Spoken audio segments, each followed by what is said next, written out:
In the Black Channel, Jasmine Crockett's race for the U.S. Senate is over and the finger pointing has begun. And the finger pointing, as far as I'm concerned, goes firmly in one direction here.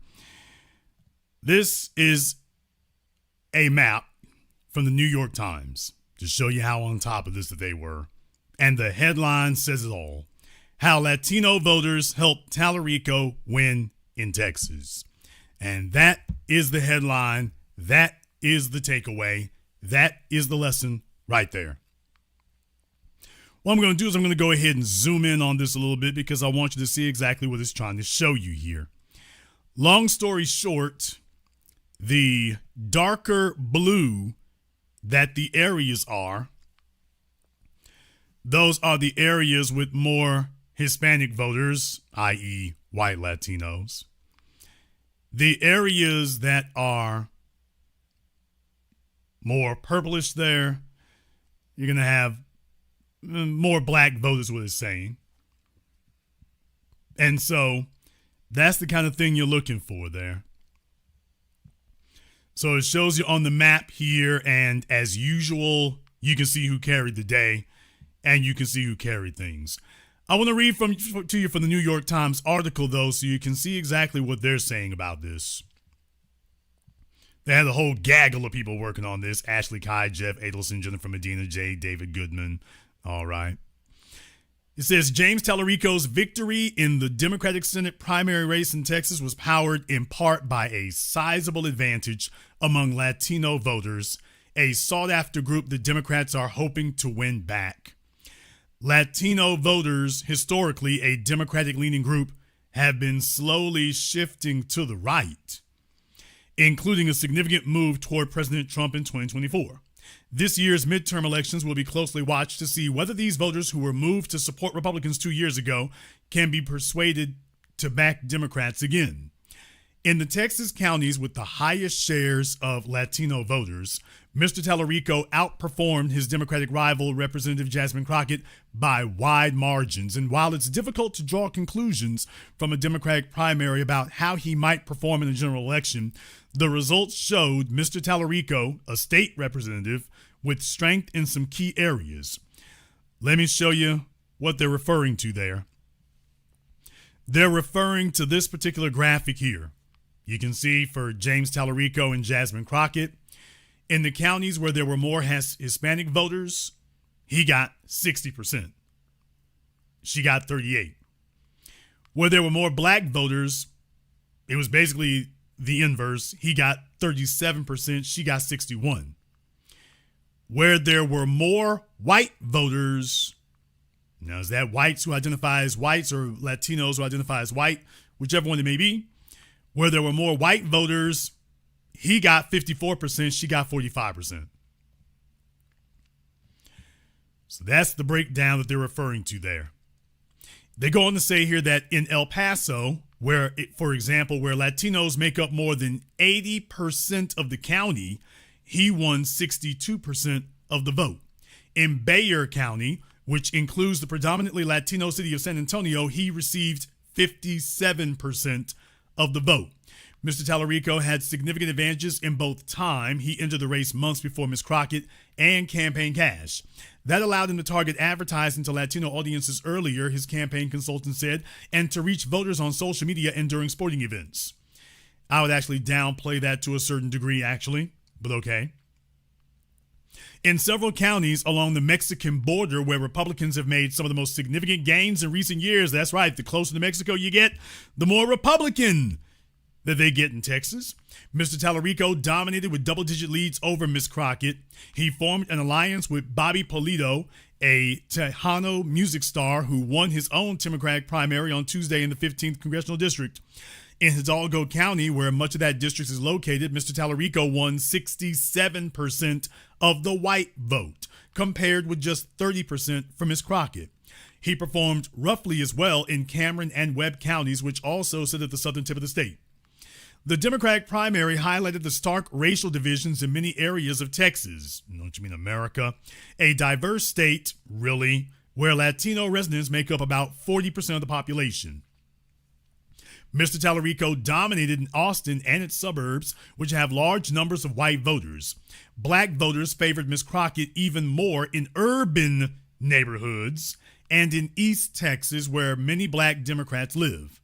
The vast majority of Latino voters in Texas live in diverse urban counties, and Mr. Tallarico's edge extended into those counties as well. But Ms. Crockett narrowly won in some of the state's largest cities, including Dallas, Fort Worth, and Houston, in large part because of her overwhelming advantage among black voters. The results in Harris County, which includes Houston, suggest a sharp racial divide. Ms. Crockett won more than 86% of the vote in predominantly black districts, while Mr. Tallarico took more than 75% in the white ones. That trend continued in other predominantly Hispanic parts of the county.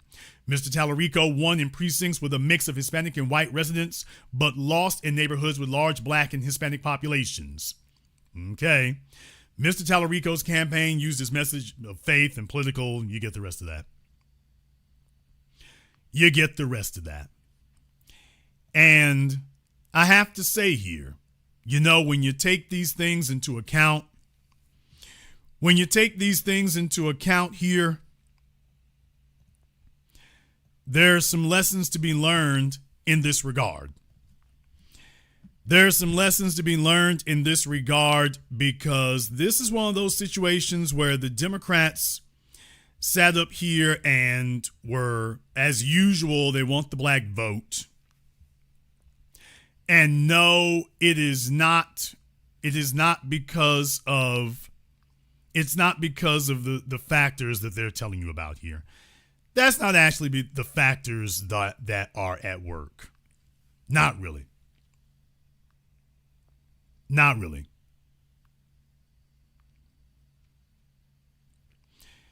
You see, there's more that goes on here than you think. There's more that goes on here than folks are talking about. Because there was a life lesson to be learned about this kind of thing and about this kind of behavior. You see, I want you all to remember something here. Jasmine Crockett spent the better part of the last 2 years, as you'll all remember.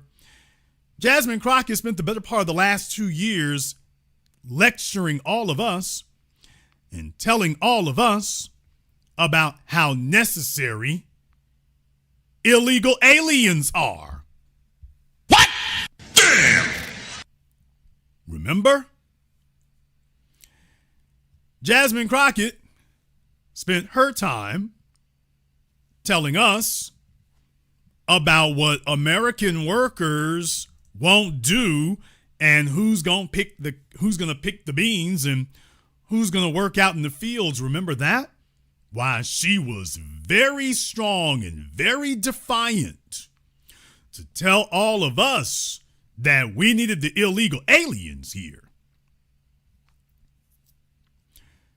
How many of y'all remember that? Why, when Trump starts deporting them, it was Jasmine Crockett who jumped up and wanted to make it very clear that all of y'all better support the illegal aliens. Remember? Oh, I mean, she was very defiant. All of y'all need to be supporting them. What's wrong with y'all? Y'all ain't gonna be doing that work. Remember? Yeah, that was Jasmine Crockett just a couple years ago, who was telling anybody who'd listen about the fact that we need to defend the illegals and why it's necessary to have them here, and we got to watch out for them, especially for the black voters. Oh, she was defiant with the black voters. Remember that? Remember, she was defiant with the black voters about why it is y'all need to sit here and y'all need to pay attention to that. She was very defiant about that. As a matter of fact, you gotta watch out You got to watch out because you don't know who in the world is listening to you for that. In some cases, you might find that folks out there who don't mean you any good whatsoever, they're listening to what you got to say, and they'll be picking up on that. Case in point, one Jasmine Crockett, why she came on the radar here, and by the way, this is just in the last couple of months. Old Dave Rubin, who of course is a villain to be sure, no question about that. But Dave Rubin weighed in on it. And I want y'all to remember these kind of things because Jasmine Crockett was worried about a bunch of stuff. She clearly wasn't worried about her future. And Dave Rubin had this to say just to remind people, just in case you had forgotten. People on what immigrants do. So I had to go around the country and educate people about what immigrants do for this country, or the fact that we are a country of immigrants. Right. The fact is, ain't none of y'all trying to go and farm right now. Okay, so I'm lying. Raise your hands. You're not. We done picking cotton. We are. You can't pay us enough to find a plantation. I know that's right. That aged terribly. That aged awfully. And now she is reaping her own harvest. The very folks that she sat there, defiantly lecturing us about and telling us about who we got to take care of the good illegals. The very folk that she was just sitting there defending in front of the actual citizens, the very folks she was so proud to say that about, they just lit her up and sent her home. So she's talking about folks and what you can't pay them to do. Well, now she's got time to look for a new job. And it was the very people that she was supporting who, when they had their opportunity to show her their gratitude, they did what they always do and they voted for the white guy. And deal with it. They did what any of us would have predicted. They did what they voted for the white dude. They voted for the white guy. And they left her sitting on the roadside for pickup looking crazy as hell. That's what occurred. That was what happened. Now, all of a sudden, all of us have been talking about it all this time right here, and you don't hear anybody talking trash at us today, do you? I would like to know, someone remind me, because I'd like to know, has anybody been able to find or locate the Latinos Are Black coalition, or the folks that, black Latinos really know they black, right? You really know that, right? I'm looking for all the folks who were telling us that Latinos really know they black. I'm looking for them. Because you see, when I used to live in Texas, and even after that, every once in a while, you find some knucklehead who says something like that. Folks, I'm looking for the Black-Brown Coalition today.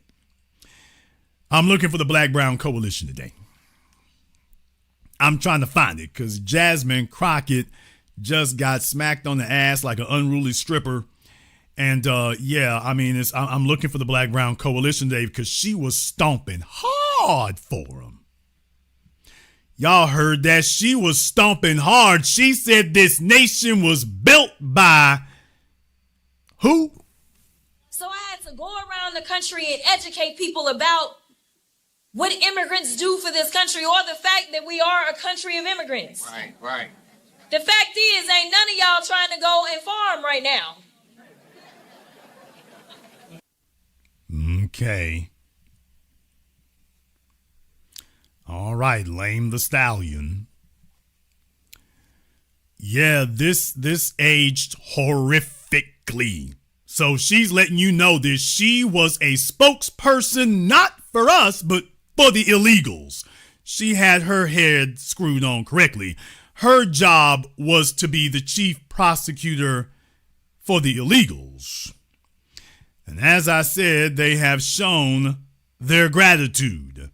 They've shown their gratitude by making sure that she's done in politics. That's how grateful they are to her. Now they said, you know what? Let me go grab this white dude over here who has not been speaking up for us at the federal level. Let me go ahead and grab him. As I said, this is a life lesson. This is a life lesson.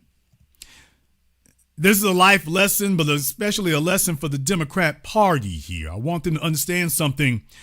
You see, for any of the bought and paid for Negroes who told themselves that the party was going to take care of you, oh, they're going to take care of you all right. They're taking care of you all right. You see, what they promised you was that, don't worry, you'll be the black folk representing Latinos in your district. You'll be the black person representing the Latinos. That's what they sell it to them as, y'all. They sell it to them as, you're going to be the black person and you'll be the black representative of the Latinos. So don't worry, just like they vote for us white folks, we're going to turn our magic on and they're going to be voting for you. When you take a look at the mayor's race in Houston, when you take a look at the Senate race here, when you take a look at some of these other races, you can see what the hell's happening. Black folks still have some political power in Texas at the state level. But once you ease right outside of, at the city level, black folks still have some political power at the city level. But once you ease right outside that city level of politics, that's where things get bad. That's where things get bad. Now, let's be clear. Jasmine Crockett had way more name recognition than James Tallarico. He had way more than James Tallarico. This is not a product that she got in the race late. This is a product of, the Democrats already made it very, very clear who they're going to have. But I want to make a different lesson right here. I have a different lesson I'm focusing on right now. I don't mean to pile on Jazzy. I don't mean to pile on Jazzy Crock, but I have to say, I don't cry when chickens come home to roost. As a matter of fact, I'm a little happy when chickens come home to roost. You see, all the butt kissing, and I'm gonna say it, interracial sexual access obsessives. Damn! See, you got a whole bunch of folk who, they are absolutely lustful and addicted to the idea of interracial sexual access. And so they're telling themselves that because they lust for Latinos, that the Latinos lust for you. And it's like, Brother Neely Fuller taught us this over the course of decades, people. See, there's a whole lot of confused Negroes in Texas and California and places like that. Brother Neely Fuller taught us about this, people, that you hop in the bed with these folks, and the problem is when y'all sit up here and jump in the bed and get all hot and scritchy and sweaty and things and making your toes curl and your spines go into shock, and then you hop out the bed, but the Negroes hop out the bed confused. You hop in the bed with these other folk, they hop out of the bed and get right back to white supremacy. They hop out the bed and get right back to La Raza. You hop out the bed and, well, I'm white now. I don't see race. I don't see color. I'm not black. I'm OJ. I'm not black. I'm ASAP Rocky. It becomes that. It becomes that right there. You hop into bed with these other folk and then you pop out the sheets confused. These other folks ain't confused. These other folk are not confused. They hop out the bed with you and it's like, okay, that was just like a ride to Six Flags. It's like, okay, let me get back to practicing white supremacy over here. And in Jasmine Crockett's case here, the real problem here is, baby, whether you were going to win or not, the other problem here is that, you know, she lost by what, 6 or 7 points, I think it was, something like that. And the issue here is that, by the way, you might have been able to make that up if you could have super galvanized the black vote out there. You probably could have made that up. You probably could have made that up right there if you had been able to do that. But you see, you can't do that when folks are iffy on you. You can't do that when people are iffy about you. When they're iffy about you, when they're not certain about you, then they start going in a different direction. So the problem for Jasmine is the black vote was kind of iffy in that regard. Primarily because Jasmine has been spending an inordinate amount of time alienating people. Quite frankly, she's spent an inordinate amount of time doing that. You need to have a very strong, very solid, very galvanized black vote behind you. And the issue is that when we look up here, when we look up and see this, that's the issue we got right there is, okay, who are you really for? What are you really about? Who are you really for and what are you really about? You can't have people all iffy about that because right now they think you supporting everybody else. They think you're supporting everyone else. That's the issue right there. They think you're supporting everybody else. So it's very hard for them to be ultra enthusiastic when it's like, okay, she's the person of all these other folks over there because you see, we've been took in by the okie doke too many damn times. We've been took in by the okie doke too many damn times. That's not going to work. That's not going to work. When you have that kind of thing happening, that's not going to work. Let me go ahead and show you all a little bit of something a little bit extra here. I want to show you something a little bit extra here because I want to make sure that you have all the information and all the facts. If Jasmine had been listening to this earlier, by the way, perhaps the results would be a little bit different, but she's going to have plenty of time to go help the illegals now and whatever they need to get done since that's what she's really focusing on. So whatever they need to get done, well, now she's going to have plenty of time to go ahead and help them with that. So the first thing I want to show you here, and as you know, it's going to get into the numbers because we need to be very clear about those numbers. Jasmine Crockett had a pretty heavy thing in front of her here. If you direct your eyes to the screen here, you can see the number of votes that she lost by.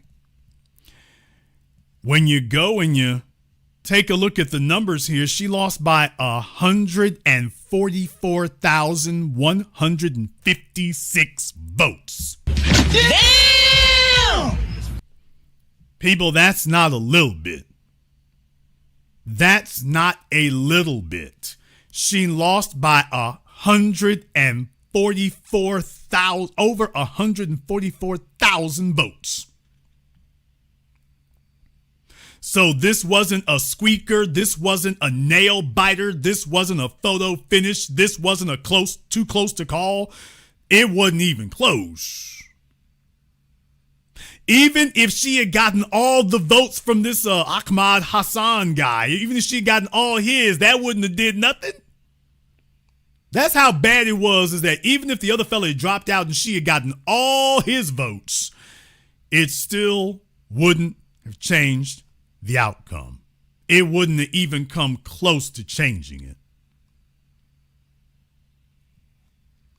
So I'm doubtful that there would be enough black voters available to turn the tide on this and to change her fate. I wonder if there could even be enough black voters available for that. Now, of course, right now, I'm sure there are some questions that Jasmine is not asking herself, although she would be very intelligent to ask herself, hey, Jasmine, has it occurred to you that I wonder what percentage of those votes are illegals who are not supposed to be voting? Damn! Hey, Jasmine, how many of those voters are people that you sat there twerking in front of Joe Biden to get them over the border and to get them registered and qualified to vote? How many of that 144,000 are people that you directly helped to get over here and helped to stay over here? I wonder how many of them that is. I wonder how many that is. Because we know for a fact you had the black vote locked up and locked down. No, it was the Latinos that sent you packing. I mean, they didn't waste any amount of time, folks. They went straight to work to get her the hell on up out of there. They didn't wait at all. When they talk about that 15 or 20 million illegals that Joe Biden brought over here, how many of that 144,000 is in Texas? And with Jasmine Crockett, I mean, sitting up here and shaking her thong and letting them know that she's their gal. And I mean, she is just sitting in front of black folk talking about what we ain't gonna do. And then just as soon as they had an opportunity to vote, they showed you what they ain't gonna do. Let this be a lesson to all of the bootlicks out there. You endorse and support the Democrat Party's illegal alien strategy at your own peril. You can sit up there and dance the Dougie, and you can sit up there and wiggle your booty meat at the Democratic convention, but at the end of the day, they sitting up here telling you how to get yourself kicked out.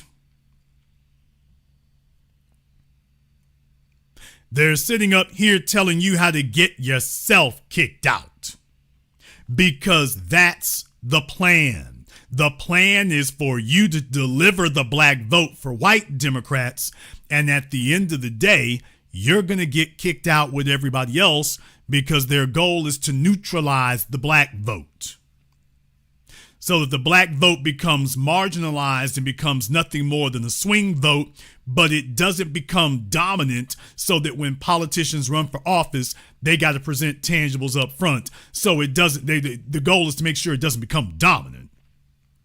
And even in the areas where it is dominant, bring in a bunch of illegals to dilute the voter pools. And then you have black politicians and that's good, I did. Yeah, but you see, it's not going down for y'all like it is for some other folks. See, Keisha Bottom B is over there in Georgia. She's thinking that she's going to run for governor.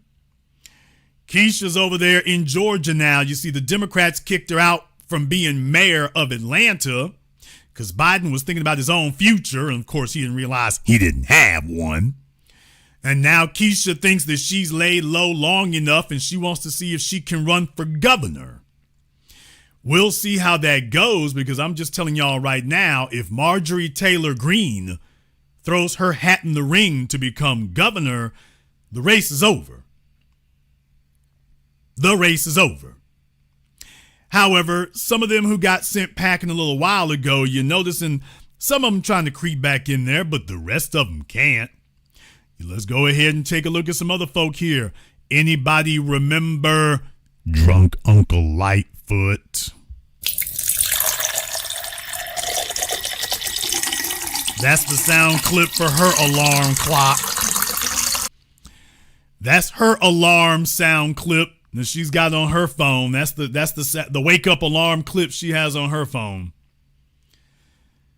Yeah, Lori Lightfoot, that's the sound clip for her to wake up in the mornings right there. So, other than being the special auditor for that abortion of a mayor up there outside of Chicago, Tiffany Henyard.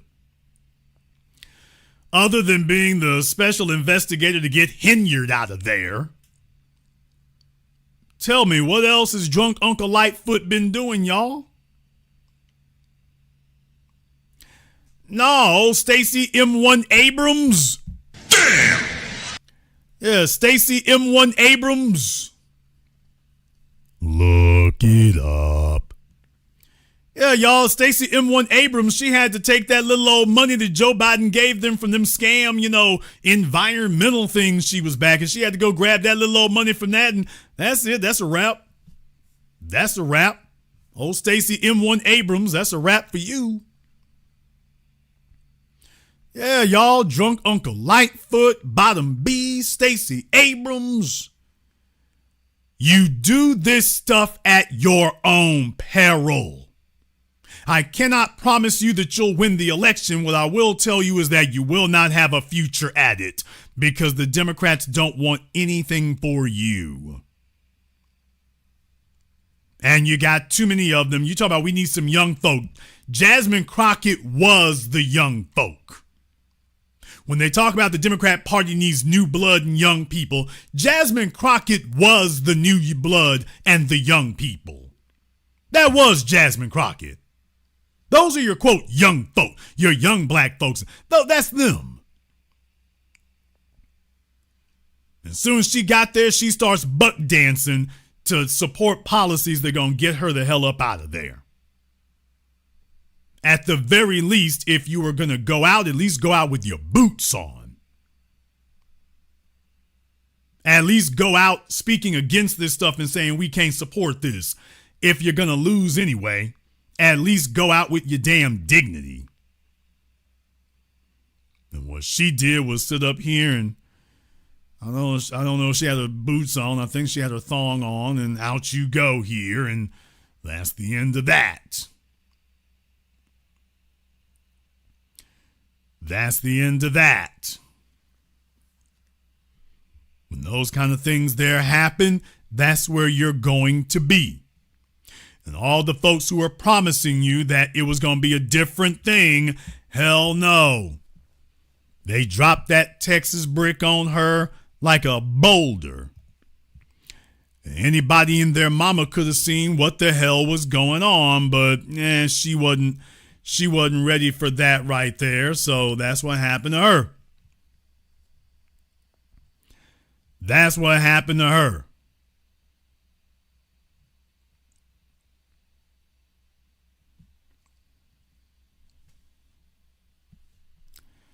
No, in the chat room, Representative Al Green he's going to be in a runoff. So what does that tell you? What does that tell you in Texas, y'all? Representative Al Green's got to be in a runoff. Now, what is that telling you in Texas? That's telling you that they are thinning the herd. That's telling you that they're primarying these black Democrats.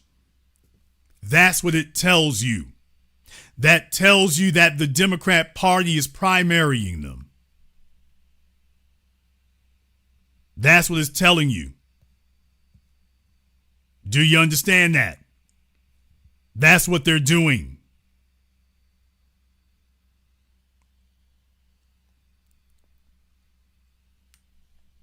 They're going after the so-called incumbents, and the Democrats are primarying them.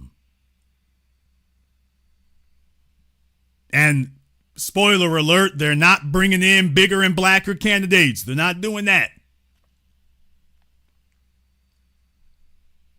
And I have to remind you all that this is good. What? Damn! Nigga, what? This is good. This is good.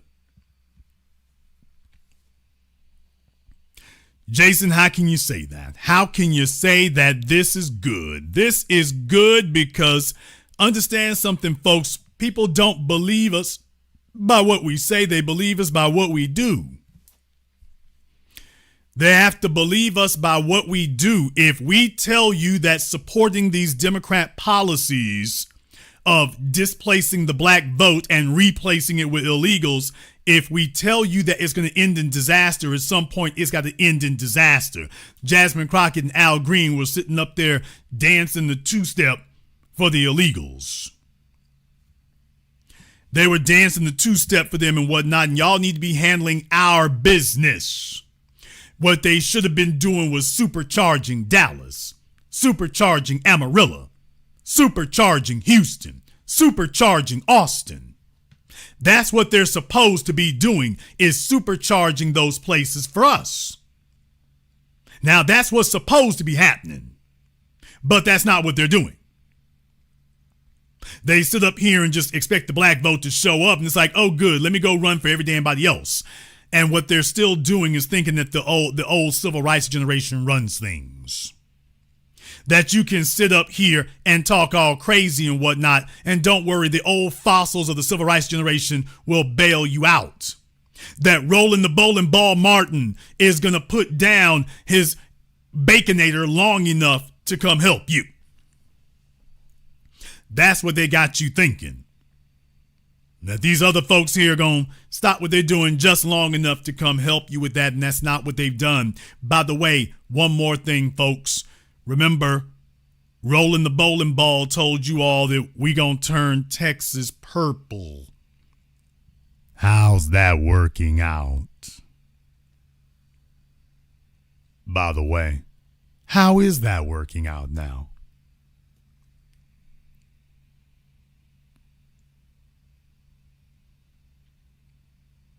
Yeah. Right there. That part right there. They sat up here and they were congratulating Jasmine Crockett on their way out the damn door, is what they did. They're sitting up here congratulating them out the damn door. So let this be a lesson to the black politicians out there that the Democrats got you all in the crosshairs. They've got you setting yourselves up for sabotage. They're primarying you. And you're sitting there looking at them crazy till they get you. And Jasmine Crockett sat right there defending the illegals right up until they came and bounced her out. And it wasn't the black folk who did it to you. It was the Latinos. Let me go ahead and make that smaller so y'all can see the New York Times article about that. Yeah. How Latino voters helped Tallarico win in Texas. However, the story is inaccurate because it was Jasmine Crockett who helped the Latinos to do it.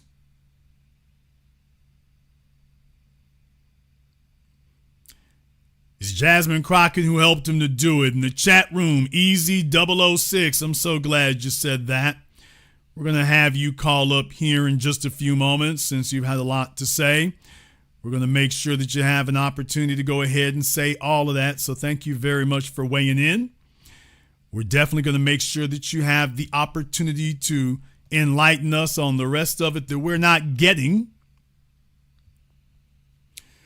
Since very clearly we are not enlightened enough to understand that, but we're going to give you a chance to get our heads straight on that. As a matter of fact, you know what? Let me go ahead and throw up the link for the Zoom. Let me go ahead and throw up the link for the Zoom here. Let me go ahead and just do that. I was going to hold off a little bit because there was something else I wanted to cover. But you know what? Now that I think about it one more again, let's just go ahead and throw the Zoom link up here for you. And we'll go ahead and get you to call up. You can explain to all of us that after I've said everything that's happened there, you can go ahead and explain that to us. Let me go ahead and pin that Zoom link to the top of the chat room. There you go. Let's go ahead and post that Zoom link on the top of the chat room there. Let's just go ahead and do that. All right, Easy 006. Now you're going to have an opportunity to go ahead and give us a call up here. And you can enlighten all of us on the aspects of this that we all just don't get. You can go ahead and enlighten us on the parts that we just don't get and just don't understand here. Please understand, folks, there's a lot of Democrat operatives, or at least a lot of dead enders out there. They're just refusing to accept that, yeah, that's over. So you got to understand that happens too. And that's fine. That is fine. That's what you have the new black media for. So when them kind of things happen, we can find out, is this really a real thing, or is this somebody just making up a bunch of garbage and just talking? So we have the opportunity to distinguish whether or not these are real things or whether or not these are folk just making stuff up as they go along. So you're going to have an opportunity to do that here as well. You're going to have an opportunity to do that here as well. As a matter of fact, why don't we just go ahead and get to that here?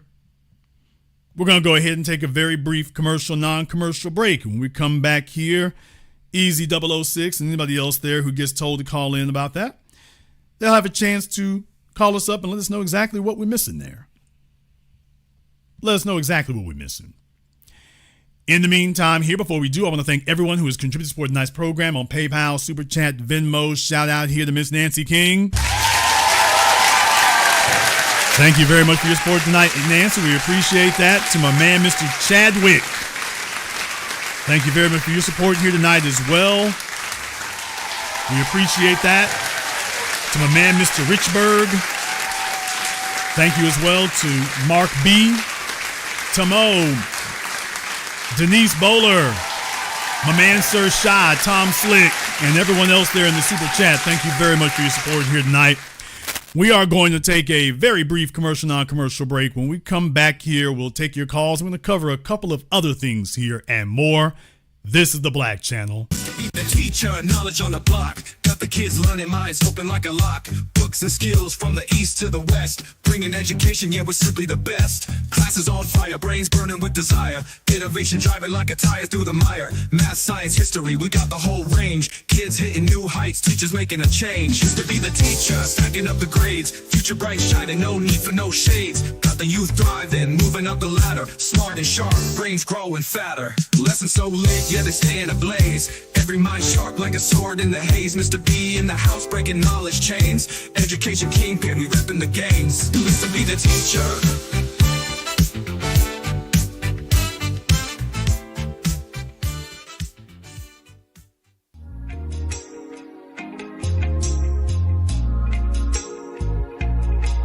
Order yours today to experience all the benefits of Ash Kickin' Body Butter. With skin so smooth and soft, you'll thank us for it. Shop Ash Kickin' online. That's ASHKICKIN.com.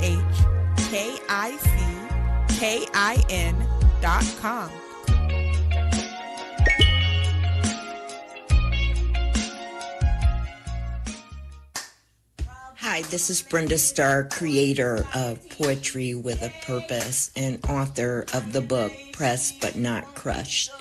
Pressed But Not Crushed is an anthology of political poems that address current and historical issues in American descendants of slave population and African American population. The book describes slaveries and its residuals, Jim Crow segregation, social depredation, and other relevant issues to American descendants of slaves and African Americans, including the current political climate that does not address our issues.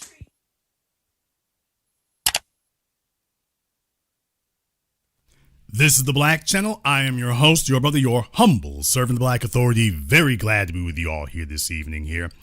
And there are a number of things I want to go ahead and touch on as well, because there's some other stuff I also want to deal with. There are some other things I also want to deal with. as well. But on tonight's program, first up here we are discussing the recent Democratic primary for the Senate in Texas.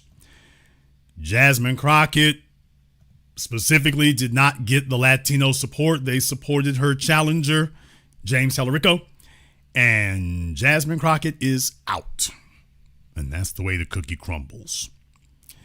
Let's go ahead and jump over here on Zoom. I got somebody named Troy over here on Zoom. So we'll go ahead and give them a first crack at it here before I go ahead and get to everything else. I'm not going to waste a whole lot of time here tonight. So, folks, if you're not sitting by your phones or whatever on Zoom to be able to get on, we're just going to have to go ahead and move along here. So, Troy, we're waiting on you over here, though we're not going to wait too much longer. So I can give you 5 seconds here, Troy. If you're on your Zimbabwe broadband, if you're on your Ethiopia mobile, whichever one you might be on, your Motorola Razr, Flip Phone 3, or whatever the case may be, I can give you a few more moments, and then we got to move on for that. Okay. Well, it doesn't look like they're ready for that there.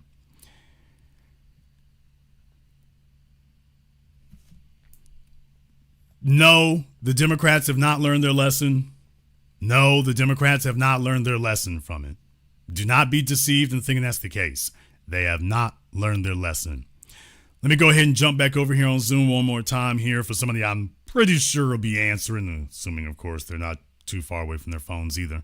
Let me see if I can get Blanco up here on Zoom. Blanco, what's on your mind? Hey, what's going on, Jason? Real quick, this is a great broadcast.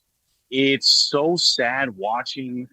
I don't know if you can hear me right now, but like it is so sad watching the hypocrisy go on with a lot of Hispanics and how they speak about Black people before the vote and then right after the vote.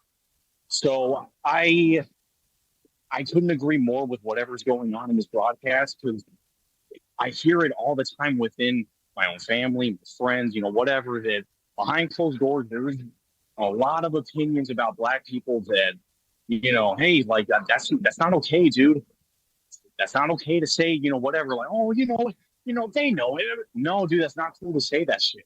But anyway, the vote, the count was able to be seen, and clearly you can't dispute the count. Well, yeah, I mean, this is when the rubber meets the damn road. When you make all these promises and tell us that it's okay, it's all right, we need to support the illegals. Ain't that right, Roland Martin? Okay, well, now take a look at what happened. These are the very same folks who told us these are the people we need to support. We need to take care of them. Y'all some stupid ass fools. You better support the illegals or Trump gonna win. Okay, well, you supported them and they turned right around and said, yeah, there you go. So, yeah, whose side are they really on? That's the real question. Now you got to take a look at the Roland Martins and then be like, by the way, this goes a little bit further than that. Whose side are they really on? Because if we called this literally years ago and said never do this, and he's stomping for it the whole damn time, it really makes you have to ask, okay, whose side are you really on? It dates back to the whole thing where I'm sure you saw the video of Tariq with talking to, he was talking about Plies, or Plies was doing like some kind of rant or whatever in his car. And, that was a cute conversation. That was a cute question in 2006, maybe 1994, when you didn't know the ins and outs of the Black Brown Coalition. But it's 2026. It's about to be, the midterms, 2028.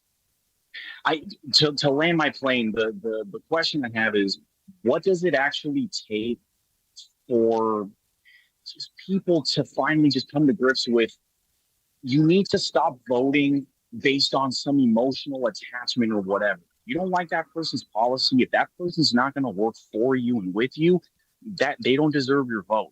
So what does it take at this point? Well, let's go ahead and deal with a couple of things you said there. When you're talking about people in the entertainment industry, I need y'all to understand something. They are employees. And right. I can't even say that they're regular employees. They're contract employees. They're not even wage employees. So you got to understand, they spend their entire lives, their entire existences, trying to leap from one gig to another gig. They're owned by the record labels. They're owned by the movie studios. They're begging for a TV contract, a movie deal, a record deal. That's how they eat. So when you hear about these white publicists with their racist remarks that get leaked and things like that, well, these are the folk like Plies have to beg for money and beg for a job and beg for a record deal and beg for another contract. So those are the people they have to talk to. So they get very, very comfortable excusing racism and white supremacy and standing up for all kinds of other nonsense. Because when they go, these folk there, it's understood you better make sure you ain't doing anything for black folks like that, or we're just not going to answer the phone for you. So that's the world that they come from. That's why they say all this wacky stuff, because they're not getting their money from us. They're looking to get their money from somebody else. So they need to get an advance up front. They need to get something up front. So they can't afford to wait for nothing else to come in. Like the rap music money is really dried up right now, so they can't really wait for anything else to come in. So that's what happens with those types. Now, as far as what will it take to break the stranglehold, you're watching it right now. You're watching it right now, brother. Al Green is not supposed to be fighting for his political life right now. That's not supposed to be happening. Keisha Bottom B wasn't supposed to be out of office. Jasmine Crockett's not supposed to be sitting here looking silly right now. Maybe she wasn't going to win the runoff, but, maybe she wasn't going to win the general election, but she's not supposed to be sitting here fighting for her life right now. That's not what's supposed to be happening. So with that being the case, it shows you, it's already shifting. It's already moving. The Democrats what they're trying to do is figure out, can they get some other supplemental vote to replace us? Because that's their ultimate goal all along. Jasmine Crockett was the sacrificial lamb to see if there's enough of a supplemental vote to finally go ahead and tell black folk, okay, kiss our asses, no reparations, no nothing, white supremacy forever. And that's what they're testing the waters on.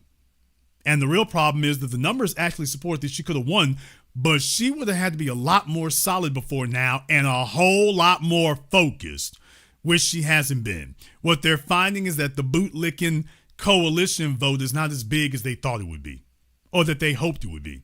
Well, particularly for her, what she hoped it would be. That's what they're finding out. I would only have like one final question in the sense that what do you think is going to happen first? That black people or descendants of American slaves finally get their reparations, or that these elites admit that they touch and traffic kids before the war continues and whatnot? Well, that's a tough one right there. They're not going to admit it. You might convict them for it, but they're not going to admit it. So we'll get reparations before they admit it, because one comes with a jail sentence, the other one just comes with a bill. Thank you very much for giving us a call tonight. We appreciate that. All right, while I'm dealing with all of these other things right here, there's something else I wanted to go ahead and show you all here, because you got to understand, over there in right-wing white supremacist media, even they are having to admit that they actually had to admit in a backhanded way that racism and white supremacy that anti-black racism, specifically anti-black racism, is real. And that it's all right to do it and push that. You already heard about Nick Fuentes. Nick Fuentes said that before. You can talk about black folk like a dog. You only get in trouble if you talk about Jewish people. It's like, oh, so y'all been talking about us like dogs. Oh, so you really are racist. Oh, that's what you just said. Well, you can practice racism against black folk all day and all night, and no problem, no consequences. All right. Well, folks, once again, the gift that keeps on giving. Brett Cooper, formerly of the Daily Wire. Why one of her friends online has found himself in hot trouble more recently. A fellow named Tyler Oliveira, he did a piece about Curious Joel. Now, you all remember, I gave that story to you all years ago about Curious Joel in upstate New York, how basically they're living off of taxpayer dollars. A large Jewish enclave just living off of taxpayer dollars. So if Ronald Reagan wanted the welfare queens, he'd have to have the whole family up here for this. Well, he did a story about that, and then he came back and did another one, but he found himself in trouble. He was doing good right up until now because he found himself in trouble. Fair use, Brett Cooper, fair use, because I found some of your comments very interesting, Brett.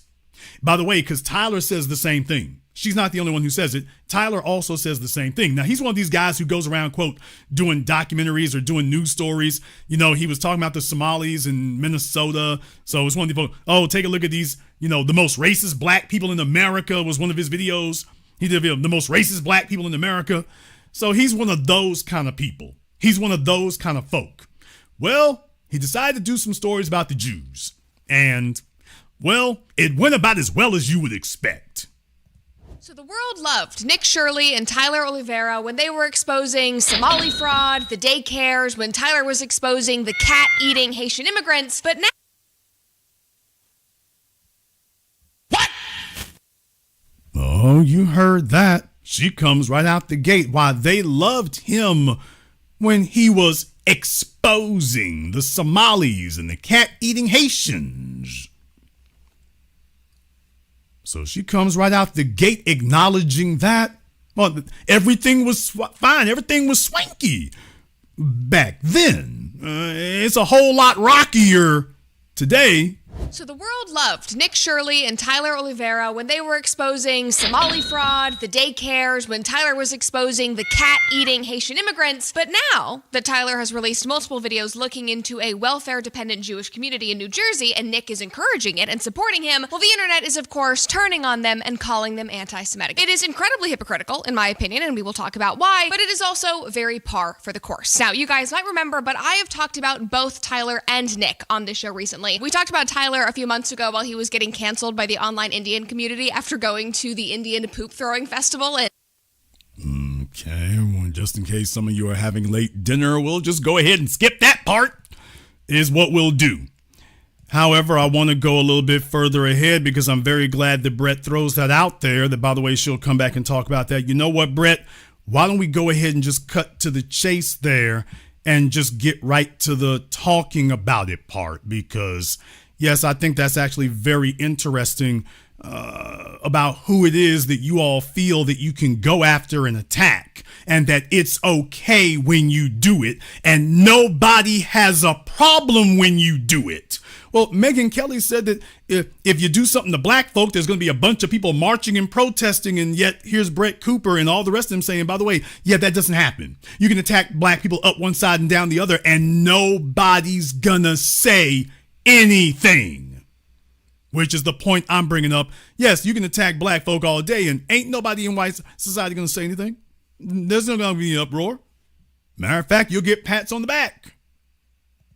I wonder why he wouldn't want me making a video about his community. And then he posted this headline from Yahoo: a tiny Hasidic district won't explain how it's spending $94 million in relief funds. And just listen to this from that article. All right, most recently, school officials refused to address how the system of less than 500 students is spending nearly $94 million in federal pandemic aid designed to curb learning loss and other effects of one of the worst disruptors of education in American history. To put that amount in perspective, in the last round of funding alone, the Curious Joel Village Union Free School District received over $95,000 per student, nearly 40 times the national average and more than double what New York schools spend on special education students. Like, guys, that is insane. If that was the case in Minnesota, if we were dealing with the Somali community, if that was in Springfield, Ohio with the Haitians, the entire internet would be losing their minds. It doesn't matter whether it is a Jewish community or a Christian community. It wouldn't matter if it was a black community or a white community. So it is worth looking into. Okay, well, very obviously, based on what you just said, Brett, very obviously it does matter. Now, she just said about what wasn't a problem there before. Well, very obviously it does matter. It does. You just admitted it does matter. Why, if you're black, it's a free fire zone to attack you day and night. So, yeah, clearly, Brett, it does matter. Was in Springfield, Ohio with the Haitians, the entire internet would be losing their minds. It doesn't matter whether it is a Jewish community or a Christian community. It wouldn't matter if it was a black community or a white community. So it is worth looking into, just like it is worth switching to Pure Talk for your wireless. Now, okay, shameless plug there, by the way. And yes, that's the way she really talks. I mean, she's a mile a minute. It's like listening to Blur from the Transformers movie in 1986. It's like listening to Blur. She gets going, and I mean, you kind of got to slow her down a little bit and play stuff at half speed, because once she gets cocked and running, it's just like, okay, boys and girls, can you figure out who's on speed around here? Upgrade your shooting experience. Head on over to silencershop.com/Cooper to get started. Again, Silencer. Oh, yeah, by the way, just in case we don't have enough shootings in America, she's happy to help you buy some silencers. Damn! Yes, because on top of everything else, she wants to make sure that you have all your gun accessory needs. Yes, sir. So just in case you need a little bit of help in sneaking up on your fellow schoolmates at the middle school, just in case the last guy was a little too loud when he went into the middle school and shot the place up, Brett would like to make sure you have what you need necessary this time so you can be a little more clandestine getting through there. So, yeah, we wouldn't want to make this too challenging for you. So, yes, Brett Cooper wants to make sure we all have silencers. Shop.com, because shooting suppressed just makes you better. All right, now back to the story. Well, I think that this is worth looking into. People online do not agree. They are screeching. They are incredibly angry. They are claiming that Tyler is anti-Semitic and that he is going out of his way to target American Jewish communities. But guys, I'm sorry. I really do not think it is about you. I don't think he is targeting you because these, if you just look on his channel, these are the rest of his videos. And yes, he uses the word invasion a lot. Here we go. Inside Pennsylvania's immigrant invasion. That was okay. Talking about that was okay. Inside the Ohio town invaded by cat-eating Haitians. Okay, and these are black folk. So just understand this. Okay, so in other words, when they're going at black folk, that's fine. No issues whatsoever. No uproar, no anything. Okay, so yeah, just making sure we're clear about that is who he's targeting. You because these, if you just look on his channel, these are the rest of his videos. And yes, he uses the word invasion a lot. Here we go. Inside Pennsylvania's immigrant invasion. That was okay. Talking about that was okay. Inside the Ohio town invaded by cat-eating Haitians. There we go. Invaded again. That was also okay. I interviewed the most racist black people in America. I exposed the most corrupt churches in America. Like, I'm sorry, Tyler is targeting everyone. You better watch out because he's coming for you like he always has. He makes edgy jokes. He makes crazy thumbnails. I think they're hysterical. They offend everyone. If he's exposing you, you're probably going to be offended. It's nothing new. He has been doing it for years. So let's just get that part out in the open. To make matters even worse online and to highlight even more hypocrisy, Nick Shirley jumped into Tyler's comment section to support him and to support his most recent video. And he posted this. He said, "Expose it all." And oh boy, this really turned the internet upside down because people could not fathom that their Nick, their darling, that he was supporting this man. One person said, "Good way to make a lot of people regret supporting you. What exactly do you think is being exposed here?" Laura Loomer jumped in and said, "Expose what? Jewish U.S. citizens living their life peacefully?" All right, now this is where it gets even more ironic and funny to me because Laura has been one of the loudest voices going after Tyler over the last 48 hours, which is so funny because this is what she DM'd him after one of his other exposés last year. In 2024, you were glazing me for asking the hard-hitting questions in Springfield, Ohio. Where did that same energy go? All that plastic is getting to your head? This is what Laura sent him in September of 2024 after his Springfield, Ohio cat-eating Haitians video. She said, "Your interview with that guy in Ohio was great. I appreciate that. We found some crazy shit. Stay tuned." And she said that man was hilarious. And he said, yeah, he does not like his neighbors. And then she responded and said, "I'd like to buy him some groceries." Yeah, so he doesn't have to eat his neighbor's cats. Now, yeah, so of course Laura Loomer, psychotic, whacked out, mentally and emotionally deranged. I mean, when Trump leaves office, she's not cute enough to do OnlyFans or anything like that. So, I mean, when Trump leaves office, I can only imagine her next career is going to be either as a bag lady or picking up cans on the side of Interstate 95 or something like that. That's all I can truly imagine it'll be. But that's what Laura Loomer will be doing. But of course, yeah, when it comes to if you put the same thing on Jewish people and all of a sudden Laura Loomer is like, they're just living their lives. Okay, what about everybody else? They're just living theirs. Oh no, we're hateful of those. All right. And then she responded and said, "I'd like to buy him some groceries." Yeah, so he doesn't have to eat his neighbor's cats. Now, I am sorry, but going through all of this outrage, reading the comments, reading this DM exchange, like, you guys are making me feel like a lib right now. Because why was my first thought, oh, so you guys only like these videos when it's black and brown people being exposed? Like, seriously, that... Damn! What? Damn! What? Why, yes, brothers and sisters from around the world, that was not Jason Black doing an impersonation of Brett Cooper. By the way, that freeze frame is gold. That was not Jason Black doing a impersonation of Brett Cooper. That was Brett Cooper saying the quiet part out loud. That was Brett Cooper finally saying the quiet part out loud. Now, we've been saying this forever, and then all of a sudden here, she says the quiet part out loud. It's like, wait a minute, so when we've been saying it all this time, so it wasn't false when we were saying it all this time. It's been true the whole time. Feel like a lib right now, because why was my first thought, oh, so you guys only like these videos when it's black and brown people being exposed? Like, seriously, that is really what it's coming to. That's what it's always been. That's not what it's coming to. That's what it's always been, and you know that.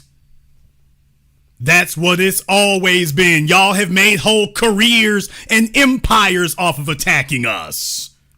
It's always been. It didn't just become that. Now you can't deny it. Yeah, you can't deny it anymore because somebody's putting some limits on Anglo supremacy. So now they're sitting up here screaming about it. But yeah, it's always been that way. That didn't just become that. She's like, wait a minute. You know, it really makes me feel like that. It's just, oh, you have no problem when they're going after black folks. All of this outrage, reading the comments, reading this DM exchange, like, you guys are making me feel like a lib right now, because why was my first thought, oh, so you guys only like these videos when it's black and brown people being exposed? Like, seriously, that is really what it's coming to. That is actually what it feels like. Because everyone was cheering Nick on when he was exposing the Somalis and the Leering Center, all the daycares. You loved it. When Tyler went into Springfield, Ohio to figure out what was going on with the cat-eating Haitians. We all laughed when Tyler went to India and subjected himself to the Indian Poop Festival when he exposed the Indian invasion in Canada a couple of weeks ago. Everybody loved it. But now this is crossing a line? Like, now he's being racist? Like, where was that energy with all the rest of his videos? Were those not racist? Because I'm pretty sure he was doing the same titles,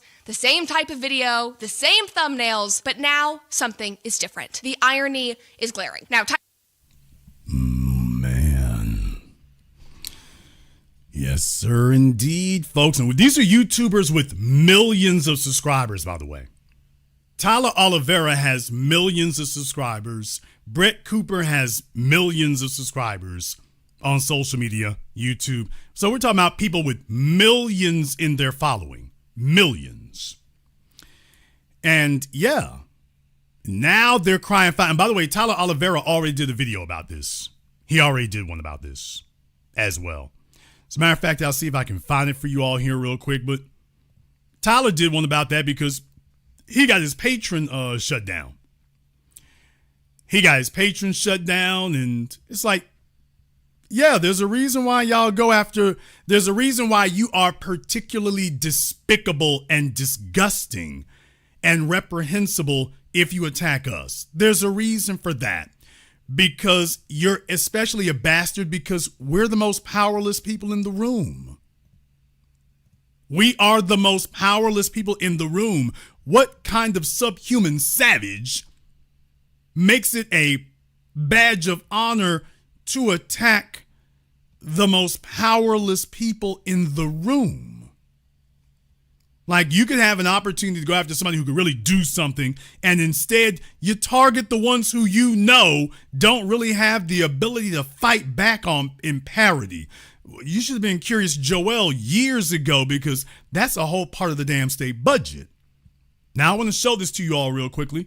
This is Tyler Oliveira's channel. As you can see on YouTube, he's got over 9 million subscribers. Over 9 million.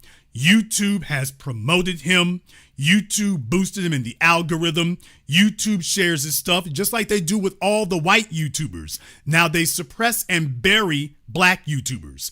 They have suppressed and buried the black media now, going on 2 decades. So the war against us and the war to support white supremacy is in full swing, and YouTube is the biggest purveyors of it. Most of you probably never heard of Tyler Oliveira, but by the way, he's got 9 million subscribers. You can't do that if YouTube is not boosting you every single day. You can't get that if YouTube is not sitting up here giving you an audience, making sure that everybody sees you and then hiding what we do over here. So it gives you the impression that nobody's talking against this stuff and that nobody's fighting back against it, when in reality, no, we have been. They're burying us and boosting this. And by the way, I would be remiss if I did not include Anna Kasparian. What?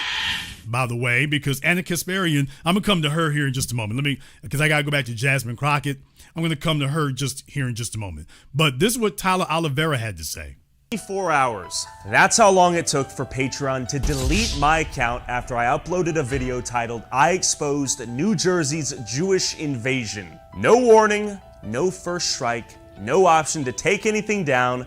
Patreon account gone, deleted overnight. Over the last few years, I've made videos about every group of people you can imagine. Somalis in Minneapolis, Haitians in Springfield, Ohio, corrupt Christian megachurches, Pakistani Muslim gangs in England, incest families in Appalachia, Indians throwing cow poop at each other, drug addicts, pimps, prostitutes, and not a single platform blinked. But the moment I made a video about a Hasidic Jewish community in upstate New York that uses welfare to support families of up to 8 to 10 kids, sponsors pulled out. Old sponsors even called me demanding that I cut out their sponsorship from videos that are 2 years old. And the ADL even has the audacity to publish an article saying that my video harkens back to age-old anti-Semitic stereotypes for asking Hasidic Jews what they do for a living and if they're on welfare. How do they afford 8 to 10 kids? Here's what I've learned.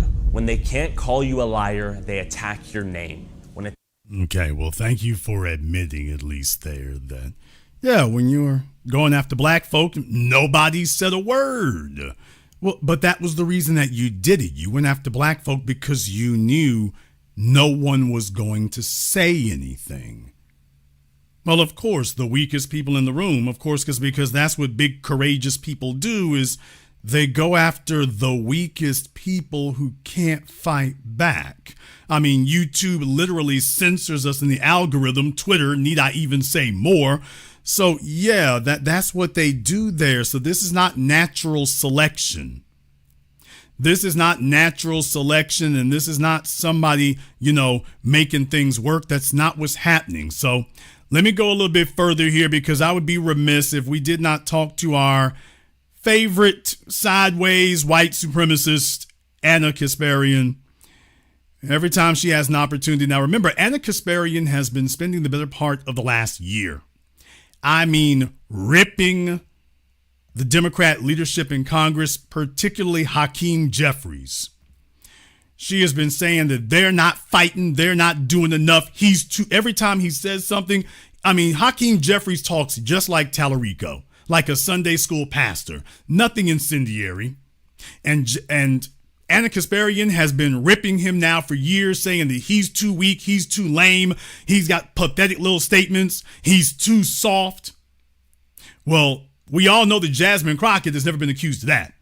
And watch how Anna Kasparian spins on a dime about the reasons that Jasmine Crockett lost the election. Now, remember, she said that Hakeem Jeffries is too soft. He's too soft and too polite and all this mess, and lets Trump get away with everything, and he's just got weak statements. Well, listen to what she says is the problem with Jasmine Crockett. For a Senate seat in the state of Texas. And the real question now remains, does he have what it takes? Does he have the special sauce to flip this Senate seat from red to blue for the first time since the 1980s?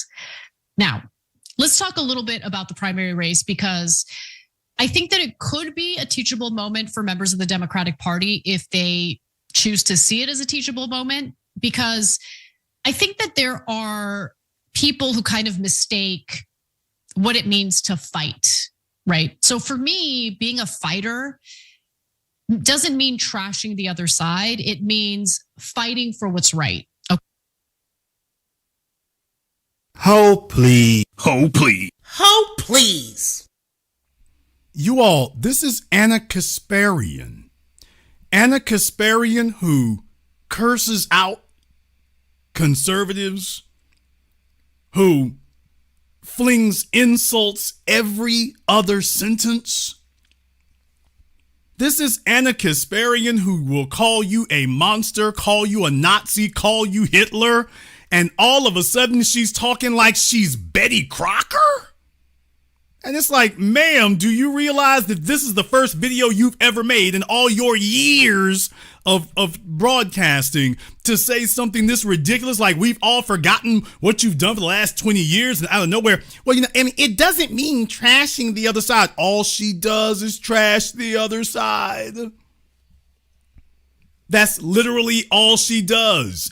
Now that she sees an opening to attack and undermine black folk, now you can't just be vociferous. She's nothing. Anna Kasparian is nothing but vicious and vociferous. You can look her up on YouTube for torching people, flaming people. She goes after, she rips, she nukes this person here.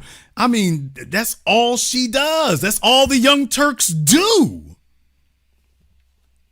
That is all they do. And out of nowhere, she's now claiming that that's now, first of all, that she doesn't do that and she doesn't approve of it. Lie. And then saying that that's going to be the problem with Jasmine Crockett. So, like I say, folks, just white supremacy by definition is a hypocritical organism.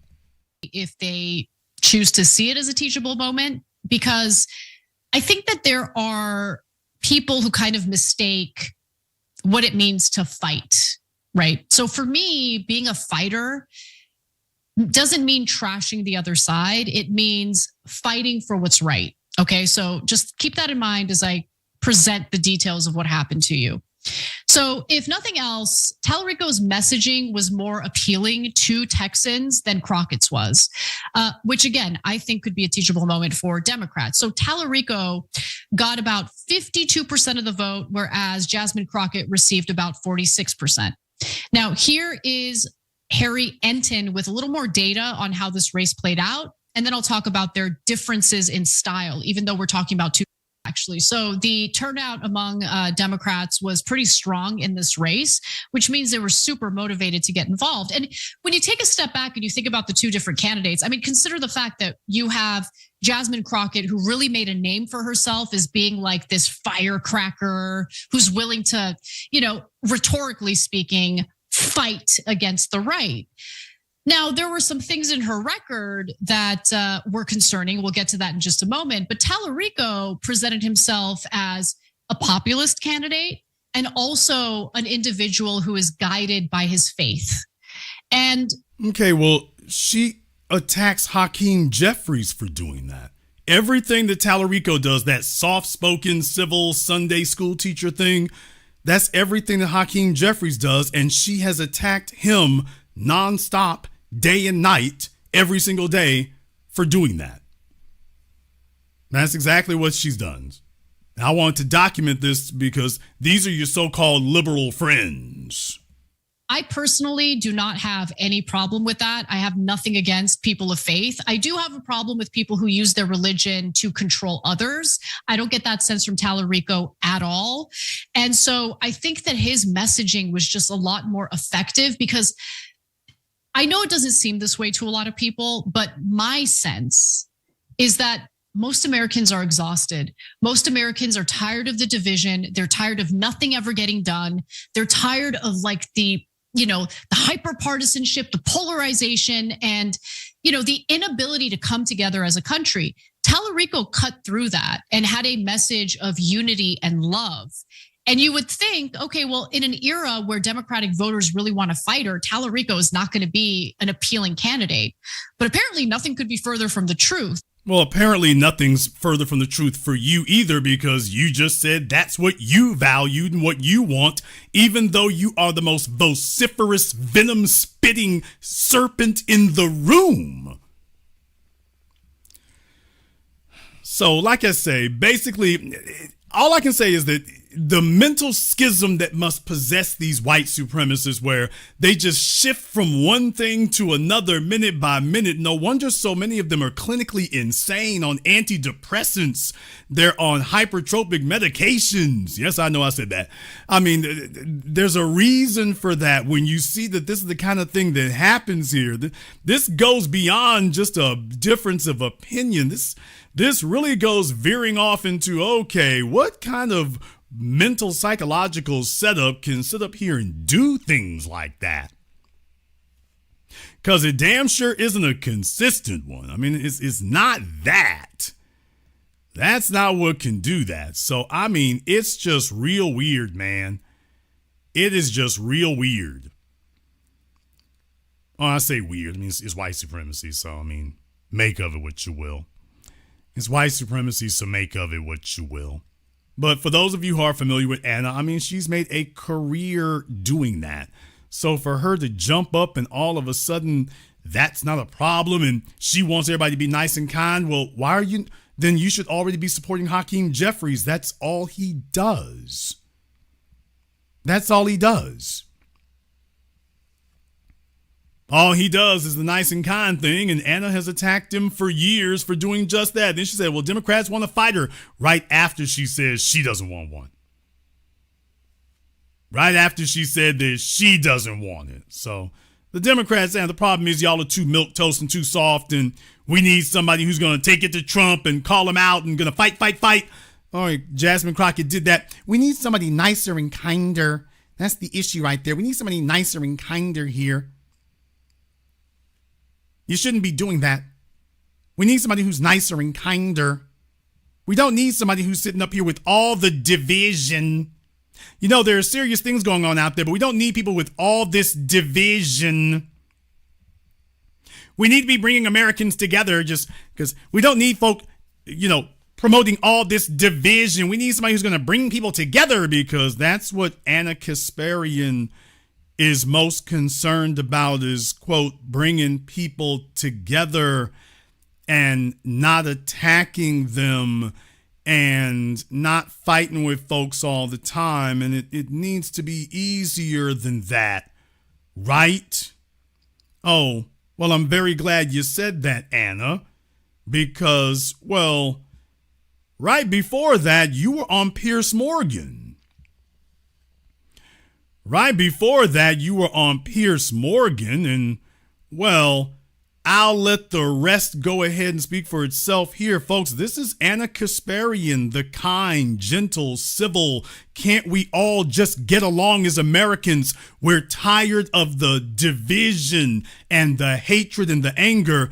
Well, this is Anna Kasparian just a few days ago. I'd like him to answer my question. Why is that considered a trope? Okay. Why is it considered a trope to be concerned about American soldiers during these endless, nonsensical wars? Why is that considered a trope? How many times have you gone to Arlington and paid your respects to American heroes? I'm not talking to you, Conriquez, you terrorist piece of crap. I'm talking to the general. Okay, tell me why that's considered a trope. Yeah, y'all. That was 5 days ago. 5 days ago. Now, this is Anna. 2 days ago is when she posted this video criticizing Jasmine Crockett as, well, we don't need all that division. Well, okay, well, just 3 days before that, well, this was the civil, calm, non-divisive, non-fighter, non-hating each other Anna Kasparian.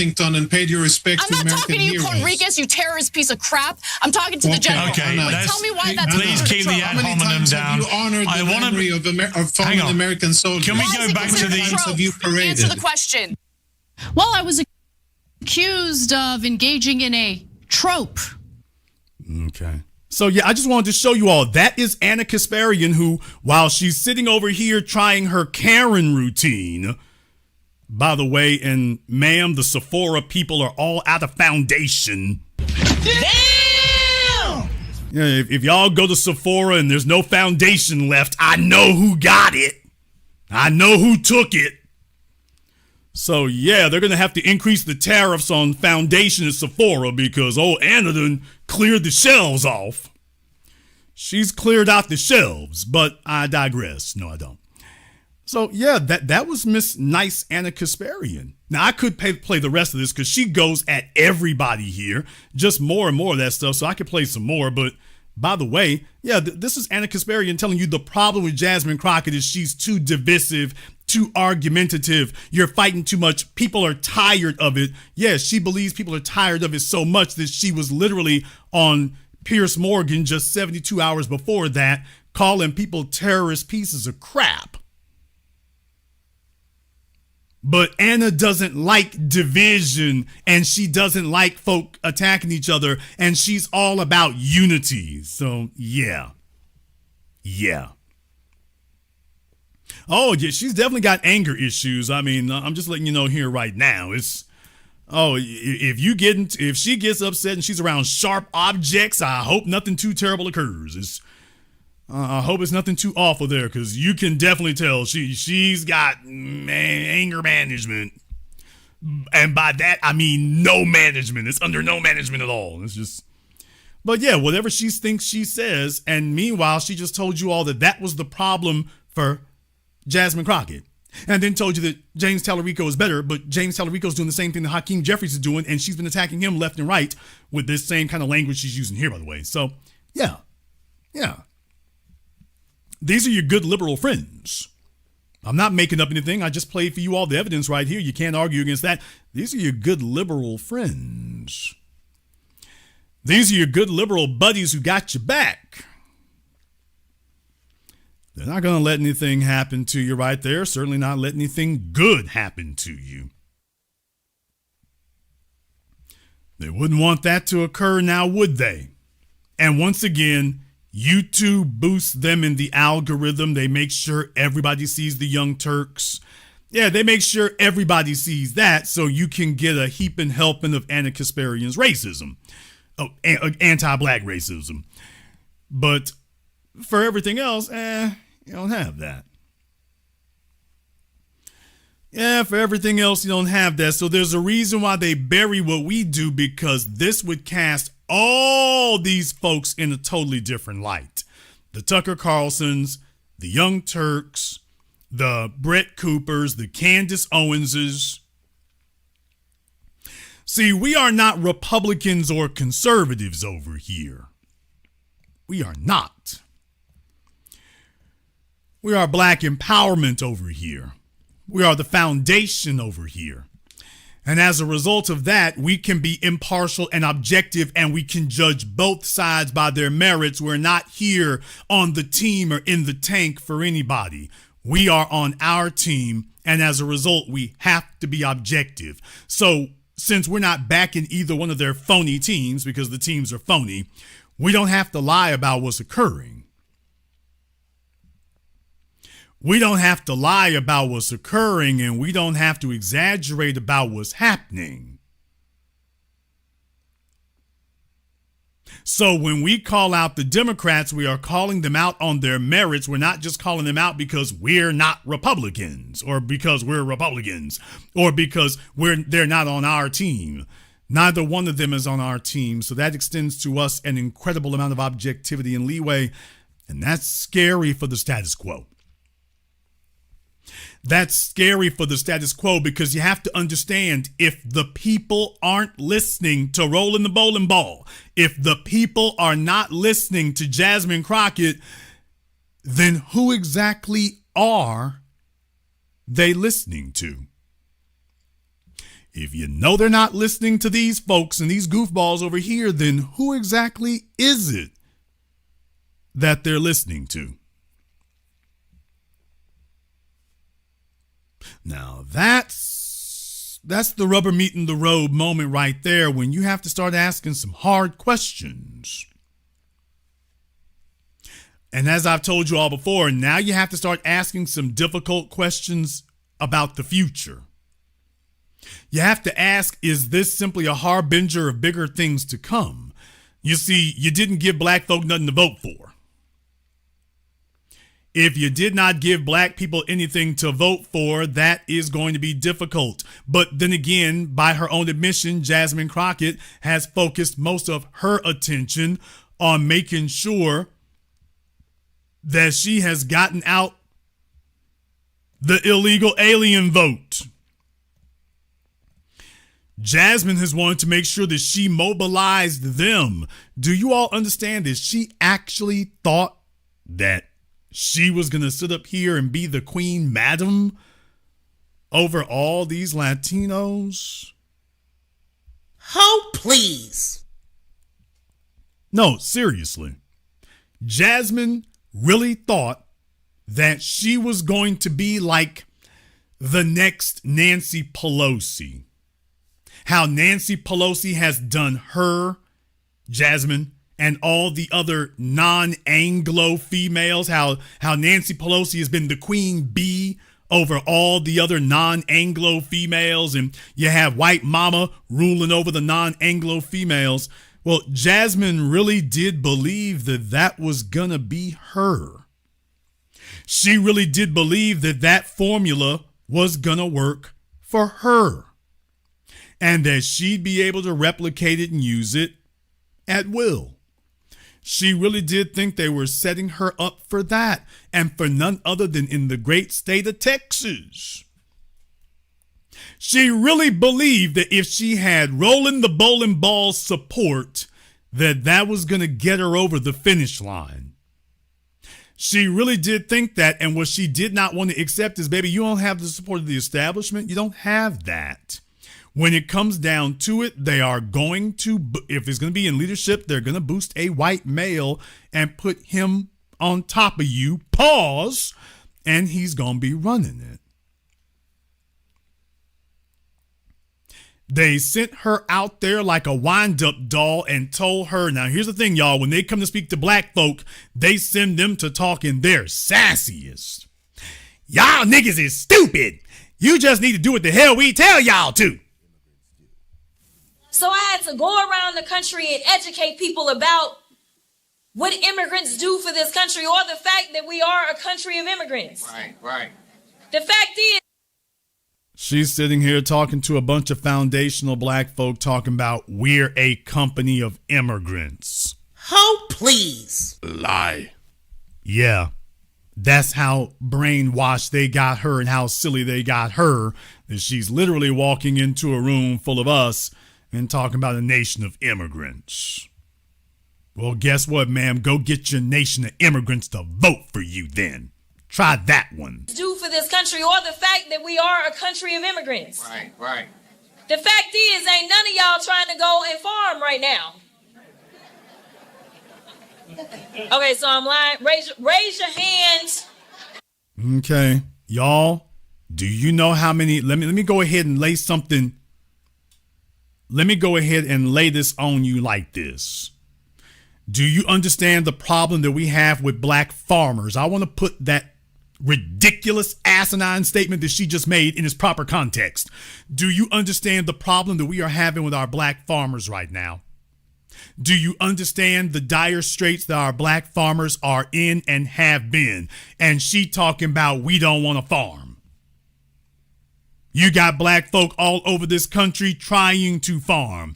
Out there in Colorado, they're using terroristic tactics and techniques to try to get to terrorize the black farmers out there. We've covered that story. She's sitting here talking to black folk, talking about what we don't want to do. We ain't really trying to farm like that. Well, tell that to the Black Farmers Association there that's been talking about the money we're owed for all this damn time. I'm trying to put this in proper context, y'all. When she says that garbage she just said, and then we're going to turn around 180 degrees and say, oh, by the way, our black farmers been sitting up here screaming about what the hell we supposed to get, while she's telling the white paymasters in the Democrat Party sent her to come down here to black folk and tell us what we don't need. You don't need to be farming. You need to let the Latinos take it over. That's what she just said. Y'all black folk, you don't need to be farming. Let the Latinos have that. I need you all to understand that giving an economic base, an economic floor to people, that is part of the political strategy and policy. We have covered this before. Once again, need I remind you, 1970s, Vietnam War. They don't take the Vietnamese refugees and drop them off in D.C., drop them off in New York, drop them off in these places where the Democrats are running things. They came and dropped them all off in New Orleans, Louisiana. You know why? Because they said they were shrimp fishermen over there, and Louisiana has a robust shrimp fisherman industry here. So we want to put them where they have a skill that they can use, and they dropped them in New Orleans. They didn't drop them in Maine in the Northeast, y'all. They didn't drop them up there where you got lobster farming. They didn't drop them up there where you got the world's deadliest catches. They didn't drop them up there. They came and dropped them in New Orleans. You got fishing industry all over this damn country, but they only dropped them where we were. You got seafood industry all over that eastern seaboard. They came all the way down to the Gulf and dropped them there. Specifically in New Orleans, not Mississippi, not Alabama, not Texas, New Orleans. That's the political strategy and the social policy. Find an industry that you can put these illegals in, put these new folk in, and then say, okay, that's going to be good enough to make sure that they can support themselves and maintain themselves. And so she was sent to be the spokesperson for that. To come in front of us and tell us that we don't need to be farmers anymore. Why, we don't need to be farm. We ain't trying to farm like that, but there's plenty of black folk who actually are. However, Jasmine Crockett is not in Congress fighting for them to get what they need so they can be black farmers. She's telling all of us, you just go ahead and fall back so I can make sure we empower the Latinos to do the farming.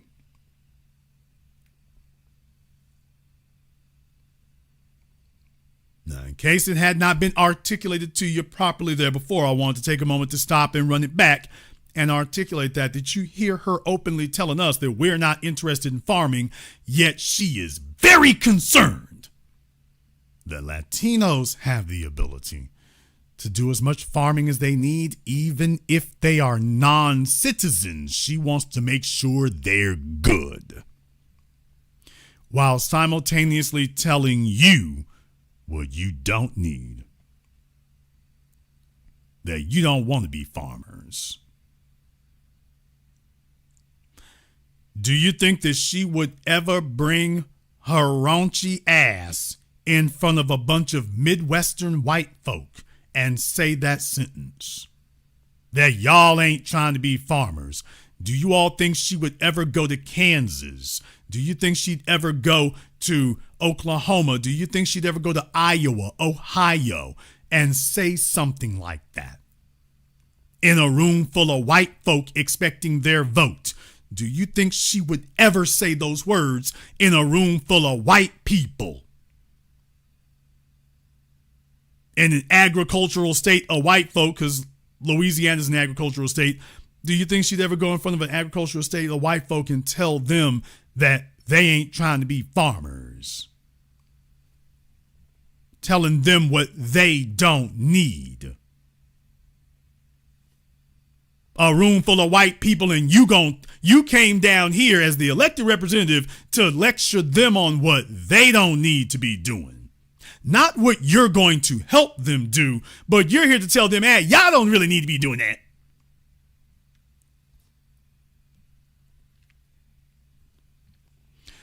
I need folks to understand here that I don't know what the exit strategy is. Whatever it is, they'll pay her off with, or whatever the case may be. She needs to understand that there's fewer seats available for that. They can't sit up here and pay all of y'all who sat up here and sold your souls. There's fewer seats available for that. Fewer seats available for that. So whatever they told you there, I hope the check clears. I hope you didn't wait too long to get it. I hope the check clears. Because Jasmine Crockett spent the last couple of years here extolling the virtues of the illegals, as I just played for you all, telling everybody about how we need to back them and support them and this, that, and the other. And did they support her? Did they support her? First white man they had a chance to vote for, they said, all right, heifer your ass up out of here. You're gone. With the combined vote between her and that Hassan guy was over 150,000 people. Over 150,000 vote difference. Now, I want to ask you all a question. Do you think that the Latinos of Texas did not see her when she did this? Do you think they missed it? All the television appearances she did. Do you all think that they missed it? Do you think they just didn't see it? Do you think the Latinos were unaware about how stomped down for them she is? Do y'all think they just didn't get the memo? Do you all think they just didn't get the memo or just didn't get the text message? Do you think they saw all of her other television appearances but didn't see these? You think they heard everything else she said, but they didn't hear this part? Every time she said it, and every time she did it, they just missed it. Every time. Do y'all think that's what happened? That they were just blissfully unaware that she was totally willing to walk in a room full of black people and lecture us on their behalf? Do you think that they just missed it and they just didn't know? Because I don't think that's right. I think they did. I think the person who didn't know it and didn't get it was Jasmine. I think Jasmine has been sitting in a room full of white Democrat leaders so long that when they tell her to jump, she doesn't even say how high. She just flies up in the air. And as a result, this is how you end up no longer being in office and furthermore, no longer being relevant. Now you are former Congresswoman Jasmine Crockett. And at the very least, you could have returned to the proletariat. Even if we couldn't have kept you in office, you could have returned to the proletariat with your dignity intact. You could have at least returned with that. Now you sacrifice that too. And anytime you go to try to speak somewhere, you're going to have a whole lot of splaining to do. I mean a whole lot of splaining. Let me go ahead and jump back over here on Zoom. All right, we got Brother Elijah up here on Zoom. What's on your mind, brother? Hey, big brother. Good evening to you, big brother. All right. Hey, big brother. Tonight is a very interesting broadcast. I want to, if it's okay, I want to have a quick dialogue with you. I won't take too long because the reason I say dialogue because I want to be educated about this whole situation, and you're the only one that can clear up some of the clouds in my head. Let me just preface before I say anything. Dr. Khalid said this in the way you're saying it, in other words, is real true. The blind that leads the blind, they shall both end up in the ditch. All right. And Jasmine Crockett is, unfortunately, she is extreme blind leadership right there, big brother. Okay, what's your question? My question is this, bro. When you was talking about how she helped the Latinos basically vote her out of office because she can't really turn back to Congress. My question is, now that we see this, do you see an easy path for the Republicans to win? Because I just can't see. I'm hearing so much chatter. A lot of the black sisters down there in Texas, they're going to either sit it out or do a protest vote. That's the first thing. Okay. Well, going into the midterms, the problem for the Republicans is not the Democrats. The problem for the Republicans is Trump. Okay. So if they lose, and most likely they will, this is going to be self-inflicted wounds. This isn't going to be because the Democrats did such a great job. This is going to be because they just made they backed the wrong damn horse, and he got in there and started setting himself on fire and doing a bunch of crazy things. I told you all about this when Trump got reelected. I told you what the strategy was. And the strategy was that everybody who's around him and in orbit, you don't get any help from him unless you sign on for the crazy. So if he doesn't see you out there stomping for him, he's not going to back you. So whatever he does, you got to jump in it hip deep along with him. Ain't gonna be no backing out. Yes, sir. Ain't gonna be no backing out. Ain't gonna be no falling back. Ain't gonna be no retreating. So when you sign on to Team Trump, you gonna have to help bury some bodies. Walking in the door. You ain't gonna get to go back where you were. You gonna have to bury some bodies walking in the door. When you walk in, we gonna hand you a shovel and a body bag and some plastic bags and some duct tape. You help us come chop this fella up over here. And that's what you have to do. So you have to become completely unacceptable to the people that you were with before. You've watched this happen now with Tulsi Gabbard, RFK Jr. We can go down the list. Trump forces you to do that. Yes, our congressperson here, Speaker of the House, Mike Johnson. So now you got him sitting up here. He held up the whole damn Congress to try to prevent the Epstein files from coming out, to try to prevent a vote for that. So it's like, okay, this is what you have to do. You have to go all in on that. Pete Hegseth and the rest of them. That's it. You're in on war crimes. You're in on constitutional violations. You're in on blowing up folks in Venezuela. You're in on imperialism. You are in on the whole dirty thing.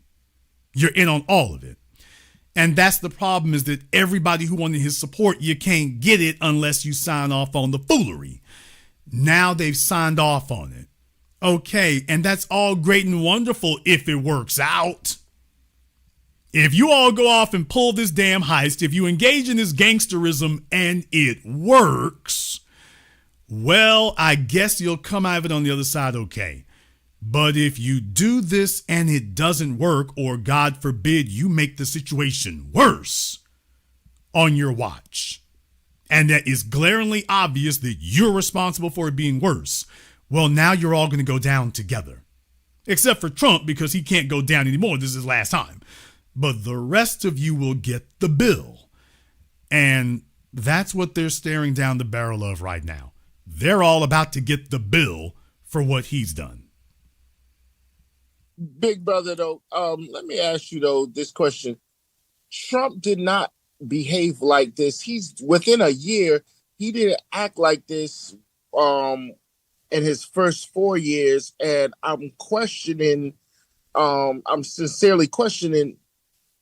I think it was more dangerous for Joe Biden to win that election. We should not be having that this conversation about Trump right now. He should have just did his 8 years and got out. But I think he's doing a lot of this as a result of revenge of what happened to him in that 2020 election. Don't you think? Yeah, I mean, that's a major part of it right there. And that's the whole problem when you have somebody who's back in office to execute a grudge rather than to execute an agenda. Right. There is no coherent agenda going on right now. There isn't one. There's just a bunch of wildcat stuff, and whoever passed him the biggest bag, okay, we're going to go see if we can knock off a government for you. So this is far less like a cohesive government and far more like your senile uncle over there doing crazy stuff at the bingo hall. That's what you have going on right now. I need you all to understand that the folks who really run this country, you're actually seeing who they are now. What? We're not guessing anymore. We used to wonder about who really ran the country. We see them now. Yes. There's no more ambiguity. You see who running it. Elon Musk, Peter Thiel, Larry Ellison, the Israeli lobby. Yes, I can't even say Israel, just the whole Israel and the whole lobby, just all of it. Jeff Bezos, yeah. Well, no, Bezos ain't running nothing. No, he's living on bread and water. He's living on bread and water. But he's trying to get back out the doghouse. And Trump only keeps him close around to let Elon know, I can do you anytime I want to do you. Jeff got rockets ready to go. I can shut down SpaceX in a heartbeat. Jeff will pay me to hand it over to him. So anytime I want to get you, I can get you. But the bottom line is, we're not even guessing who runs the government. The bankers, the Rothschilds are circling around. Yeah, well, everybody's talking about the Epstein class. You take a look at them Epstein files. That's who runs the government. Right there. Those are the people running the U.S. government. Those are the people who can take you to war arbitrarily. Those are the people who can get your politicians to ignore whatever the hell you talking about. Whatever you want, they'll ignore that and go do what he wants over here. That's who's running this. Now we can see him. That's how blatant it's gotten, is now we can see him. Okay, but their interests now have become so acute and so endangered, they can't hide anymore. Miriam Adelson, she's using her ex-husband's money real good, ain't she? All that casino money. She's like, okay, let me go buy a few presidents. I got enough purses. Let me go buy some presidents. This is where we're at, man. We're at here with it. So it took a long time, but they didn't creep their way out from the back of the curtain, and here they go. So that's what you're really looking at today. You're really looking at that. Donald Trump is just their employee. Okay. Yes, and sir. to make matters even worse, you're now seeing that Trump's not going to say anything even if he could. Because he can't. I mean, what happened in Pennsylvania in 2024 is like, hey, dude, we can get you anytime. A couple weeks later, he's on the golf course. Hey, got you again. Just in case you thought we were done, got you again. Bro, we can clip you anytime we get ready to. Those are just the two that we sent to get caught. Don't you know we can get you anytime? Not just you, the son, Barron, the daughters-in-law. We can clean up your whole damn bloodline. We can make it a red wedding in this son of a gun. Right. We just sat here and clipped your boy Charlie Kirk in front of the damn world. Take a look at his wife. She don't want to ask no more questions. We clipped him, and she like, oh, well, let the FBI take care of it. Let me go dance for the Super Bowl halftime. Right. Yeah, that's the kind of folk you dealing with. We'll clip your whole damn family. And the media will say, well, boy, they sure are unlucky over there in the Trump family. Although it wouldn't take very much, because remember, what is the first step to being able to assassinate people? Assassinate their character. Donald Trump is the most unpopular politician in America right now. The very same folk who put him in office would be the same ones to get him up out of here and be like, oh, well, everybody hated him. Who cares if him and the whole family went? Oh, well, screw them. They were all bastards to begin with, right? We can all agree on that, don't we? Right? The very same folk who got him up in there will turn around and tell everybody, yeah, we don't have to investigate this. I mean, can't we all agree he was a bastard? Who cares? He had it coming. Probably some of his buddies did it to him. Yeah, probably some of his buddies. Yeah, and I'm telling you, that's literally what you're looking at, y'all. I'm not joking about that. That's literally what you're looking at.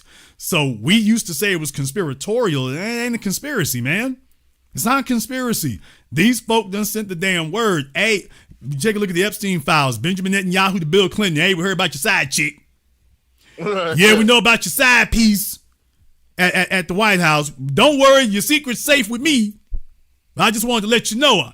Don't worry, I'm not going to tell nobody about your side chick. All the photographs and recordings we got. Don't worry, they're safe with us. We're not going to release them to nobody. It's safe with us. That's what's going on, bro. Right. With Donald Trump, it's like, yeah, hey, you know what you and Epstein did? You know what you and Epstein did.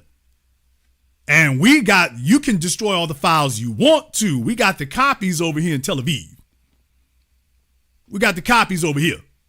So it's going to go like this or it's going to go like that. What's it going to be?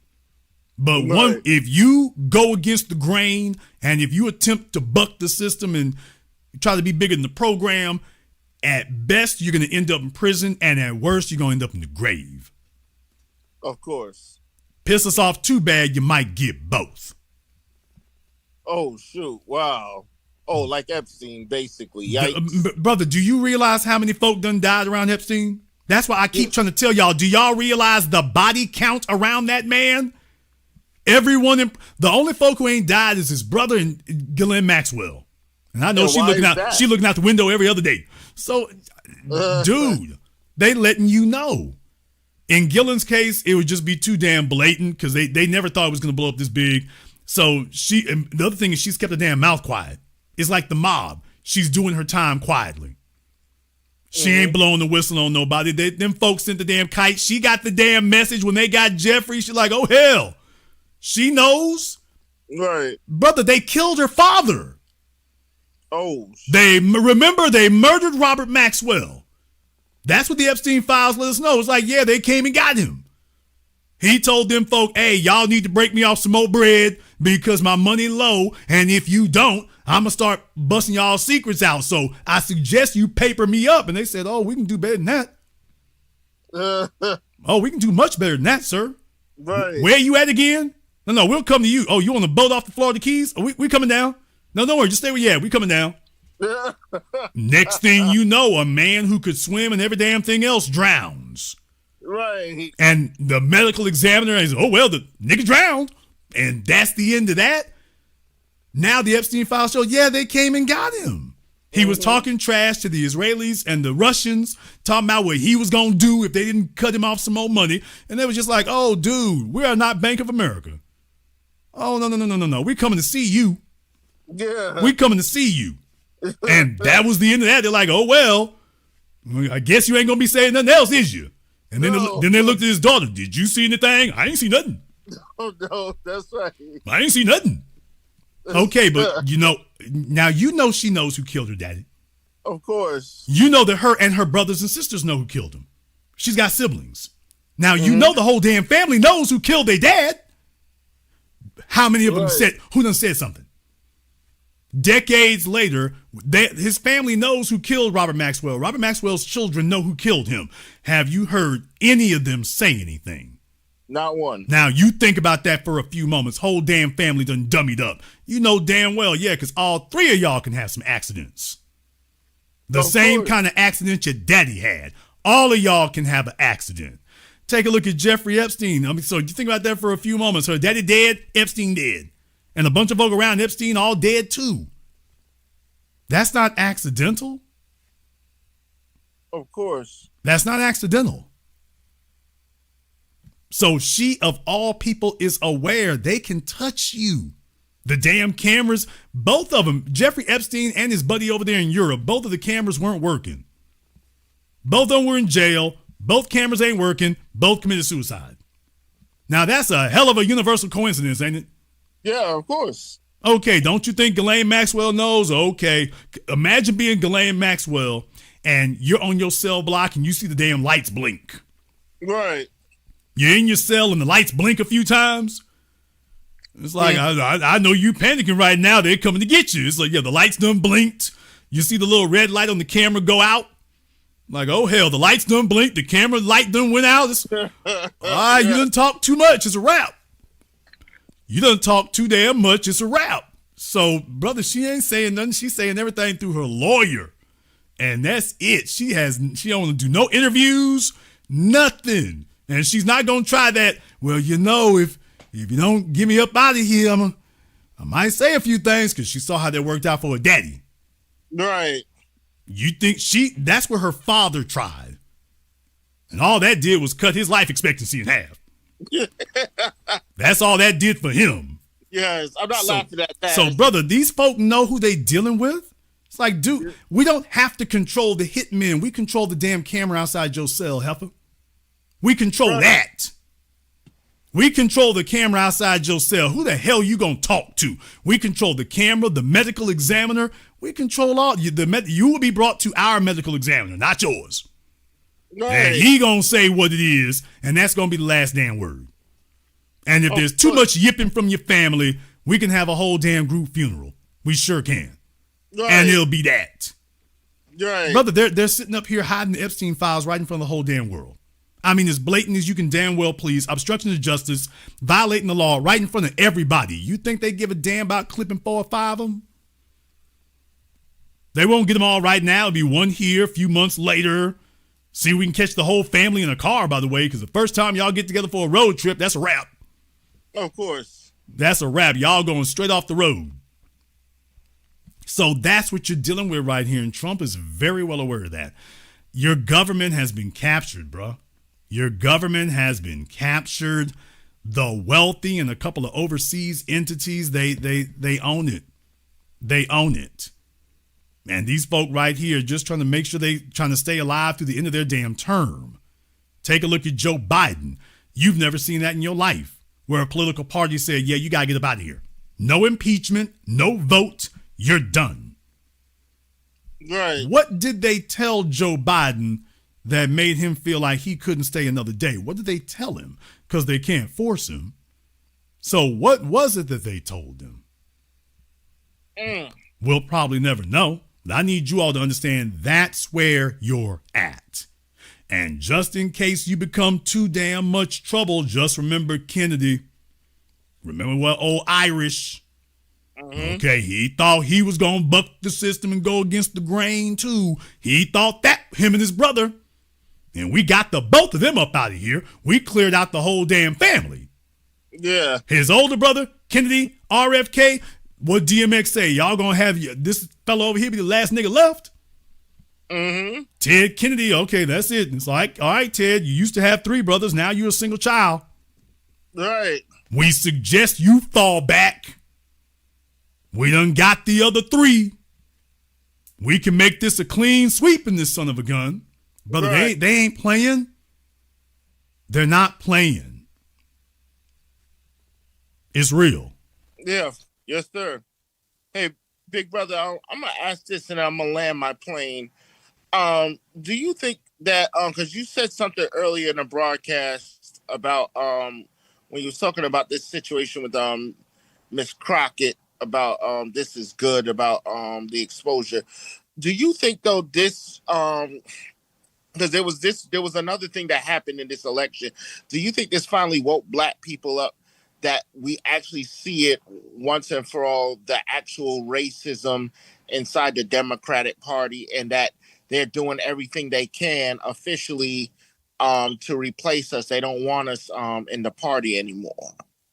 Well, no, I need you all to understand whether, and I don't want to get, too international with it, but okay. A lot of people have reasoned that Israel is doing what they're doing in Iran right now because their goal is to weaken everybody. Okay.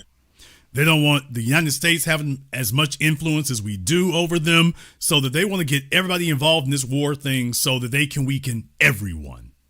Right. Including and especially the United States. Yes, sir. That's the way the Democrats see it. They don't want to annihilate the black vote, but they want to dilute it and weaken it so that we can't call any hands, because they see us coalescing to do exactly that. Right. Remember, their goal is the status quo. Right. Their goal is the status quo, period. By the way, one thing in the chat room, talking about RFK Jr., y'all do realize that he said ain't no conspiracy, right? What? Remember? What was he on, DJ Vlad? Yeah, remember? RFK's the one said it wasn't a conspiracy, remember? Yeah, in case y'all want to know about the children or the grandchildren, whatever, go look up. Yeah, I'm sure a bunch of y'all seen that. They asked about JFK and his dad and stuff, remember? Yeah, y'all remember? He said ain't no conspiracy. He says, yeah, a bunch of conspiracy theories online. I don't buy any of that. Okay. Yeah, y'all, that's him. Yeah. Yeah, some of y'all saw that. How many of y'all saw that? If you did, give me the television emoji in the chat room if you saw him when he said that. Give me the television emoji in the chat room if y'all remember, if you saw him when he said that. No, that's conspiracy. That's conspiracy theory. I don't sign on for that. Daddy got assassinated. Uncle got assassinated, Yeah, the CIA didn't kill my dad, didn't kill my father. The CIA wasn't responsible. It wasn't responsible for my uncle. Yeah, RFK said that. I want to say on Vlad. I want to say he said that on DJ Vlad. They asked him about that, and he's like, yeah, no, it wasn't the government. The government didn't kill my folks. Oh, okay. Brother, if RFK Jr. say they didn't do it, how you and me going to push the hard line now? Well, let me ask you, was he saying that as part of technically unwritten script? Technically. Okay, I'm saying he said that as the answer to the question. Oh, okay. He said that as the answer to the question. So y'all can go ahead and take a look at that for yourselves there.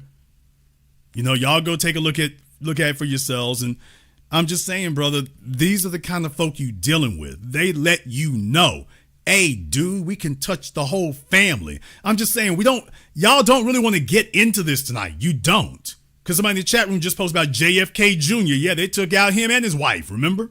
Yeah. The plane goes down. I'm talking about the life expectancy in that family is slight. They only left the only one that's allowed is still around is the daughter. I mean, but that's from JFK. But I mean, as far as the Kennedys are concerned, you got RFK's kid, and take a look what they're doing. So, brother, you take a look at how many folk die in that damn family like that, man. Right. Now, either they're just unlucky as hell, or somebody is sending them a message, hey, we're the same folk who got your daddy, and we can touch you at any time. Right. And we have no problem killing children. Oh, so I suggest you mind your business. And that's where they're dealing with it at now. So that's where your government is today, bro. If they don't lose at the ballot box, they lose at the bullet. Thank you very much for giving us a call tonight. No, folks, it's not conspiracy theory. Y'all think about that for a few moments. And that Kennedy family, folk dropping like flies all over the place. Around Epstein, folk dropping like flies all over the place. So this is just one big coincidence? This is just the unlucky folk are always around the biggest damn story. Whoever the biggest story is, you just unlucky to be there. You all don't know anybody who has had so many unlucky people around. Anybody in your family. But for these folk over here, it's like, oh, you might make it, you might not. So, yes, Ghislaine Maxwell is sitting in that federal prison seeing if she can get her attorney to make some things happen, because she knows if she talk too much, if they even suspect you talking too much, one of her cellmates, Elizabeth Holmes, will got her. What? Y'all saw that fella that had Epstein in the cell with? That former New York cop who specifically beat up sex offenders and stuff. I mean, he was built like a damn WWE wrestler. He built like a bodybuilder, and got him in the same damn cell with Jeffrey Epstein weighing $103. Y'all remember Epstein told the prison he was scared, remember? Epstein said he was scared being in that cell with that dude. Like, hey, y'all done put me in here with the Italian Hulk, and yeah, he like beating on folk, and yeah, I need a new cellmate.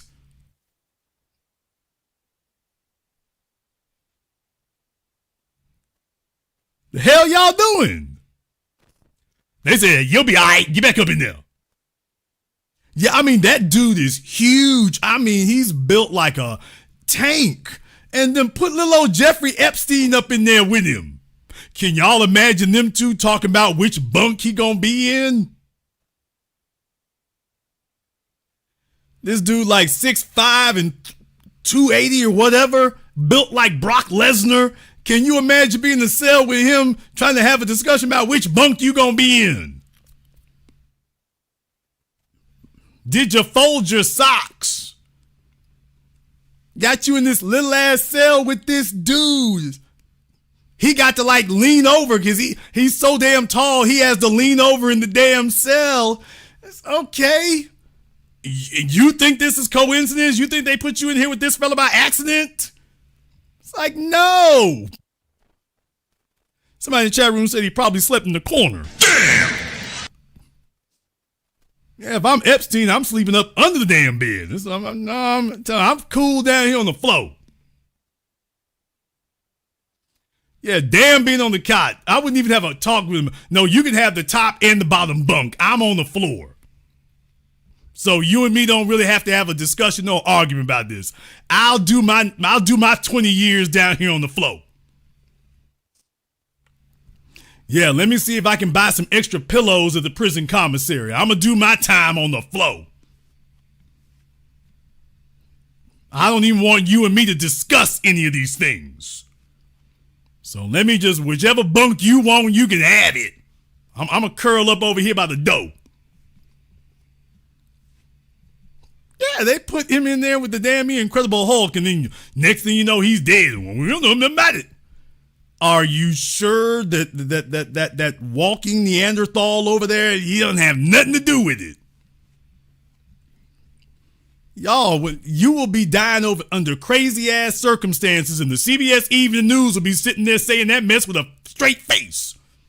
And in today's news, the cameras at the prison went out, the guards were all asleep, the doors were all unlocked, and you got killed today. But no foul play is suspected. Nigga, what? This is literally where we at today, y'all. All the other prison inmates, they didn't hear or see anything. The guards were all asleep. The cameras were out. Your door was wide open, but no foul play is suspected. This is literally what they're telling us. Everything I just said to you, that's literally what they're saying. The newscaster sitting there with a straight damn face. No foul play here. And in other news today, LeBron James is going to be traded to the Cleveland Cavaliers.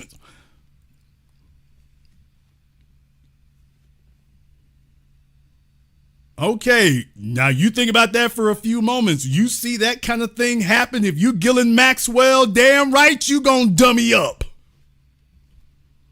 Yes, if you Ghislaine Maxwell seeing that on the news, how they just did Jeffrey, you damn right you gonna dummy up. It's like, I ain't seen nothing. Let me just file my little appeals. I ain't seen anything.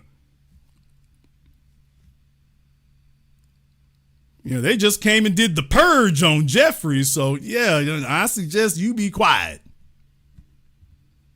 The coroner's sitting there smoking a damn joint while he's writing up your report. He's on the phone with somebody else about, what should I put on this line? All right, we got Brother Shakir up here on Zoom. What's on your mind, brother? Today's black politicians bring their party's talking points to their black constituents. They don't even mention a black agenda. Now, when I consider people like Adam Clayton Powell Jr., Harold Washington, Maynard Jackson, and to what extent, and Marion Barry, of course, to what extent did they do that? I mean, to what extent would there's no one on the scene like these fellows today, but to what extent did they do that, bring their party's talking points to their black constituents? Because I always picture them in terms of they were trying to empower black people. Well, they were. Brown versus Board of Education was a watershed moment. Make no doubt about it. So was the Voting Rights Act. These were watershed moments. However, you have to remember the backdrop against which these events were occurring. We were out in the streets. The revolution was on. The society itself was looking at extinction. You were looking at complete societal dismantling and disintegration. That's what you were looking at. You had a whole segment of the population, not just one or two yahoos. 7-8% of the population was in open rebellion. You cannot run a society when that's the situation. You can't. You can't. That's what's happening in the Middle East. You got 5 or 6% of the population of Iraq raising hell. And the country can't rise. And it's not functional. You were looking at that happening in America. That was actually unfolding. Their priority was, how do we shut this down? So they came to the black so-called leadership and it's like, okay, what do you want? In the words of Dr. John Henry Clark, at that moment, they were willing to concede to us whatever we wanted. And the black leadership as it was, or as you acknowledge them, with some help from their white friends, basically started negotiating for integration. I believe that their idea was that, well, if we're next to white folks, it'll make it harder for them to target us if we have proximity to white folks. So how do you target a black neighborhood if we integrate the neighborhoods? How do you target black students if we integrate the white schools? So theoretically, it sounds pretty good. It sounds like it's pretty good and it should work. And for a while, it did. For a while. What they didn't understand was that this isn't going to be the last vote. And over the course of the next 5 decades, they will keep slowly instituting other votes that dismantle what they just did. And that's what occurred. You mentioned earlier about Curious Joel. Now there's a place too, I think it's East Ramapo. I think it's in New York, where they had an all Hasidic Jewish school board, and they shortchanged the black and Hispanic students and funneled all their funds to the private Hasidic schools. And they do that a lot. And also the Liberty attack. If I was America, I would be kind of looking at them kind of side-eye. You know, it's kind of interesting that Ed Blum has never taken these folks to the Supreme Court for that, isn't it? Damn. Ed Blum is all concerned about, how you spend money on specific races or whatever. It's very interesting. Ed Blum is not showing up for any of this stuff in New York. So you're right about that. Curious Joel, Lakewood, New Jersey. There's a bunch of other places that's happening. So very, very interesting how Ed Blum is completely unconcerned about any of that. Well, anyway, go ahead. Yeah, so they also have nuclear weapons, but the kind of friends they are, you have to watch your back because I don't know, they could initiate a false flag nuclear attack on the U.S. And like you said, the news, right, might just play it off as something altogether different. Well, I wouldn't put anything past these folk at that point. However, that would be an extremely dangerous game to play. Because the simple fact of the matter is that folks sit up here and they can talk big about that, but the bottom line is you cannot have Israel and start a nuclear conflict at the same time. So you can have it or lose it, but you can't do both. So there's only so much you can do. Because Israel is not what's in danger right now. The Greater Israel Project is. And so you're going to have to make some decisions about whether or not you want to be silly. But no, I don't believe for a second that they are interested in doing that. I think folk on the internet say those kind of things for clicks and views, but not that that's what they're trying to do. So folk on the internet I know they're trying to sound the alarm, but you start saying things like that and your credibility goes out the window. Yeah, the reason why I said it is because Benjamin Disraeli said in politics, nothing is contemptible. So like you said, you wouldn't put anything beyond them. But you had mentioned yeah, but you can't serve the interest of the nation state if you do something that annihilates the nation state. So there's the real problem about it. It's a psychological exercise. It makes sense because your mind can think beyond the point of the mushroom clouds going up. Yeah, because there are no mushroom clouds going up in reality. So theoretically, you can sit there and war game that in your head, but as a physical thing in reality, that doesn't work. So there's the problem with that. Yeah, point taken. And my final point is you mentioned, I guess, RFK, but then there's some people who believe that it was the CIA who took his people out. Yes. So, the CIA was responsible for the assassination of President John F. Kennedy and his brother. The American mafia had a part to play in it, but then again, the United States government had been working with the mafia hand in hand since at least World War II. And remember, this is just a couple of decades later.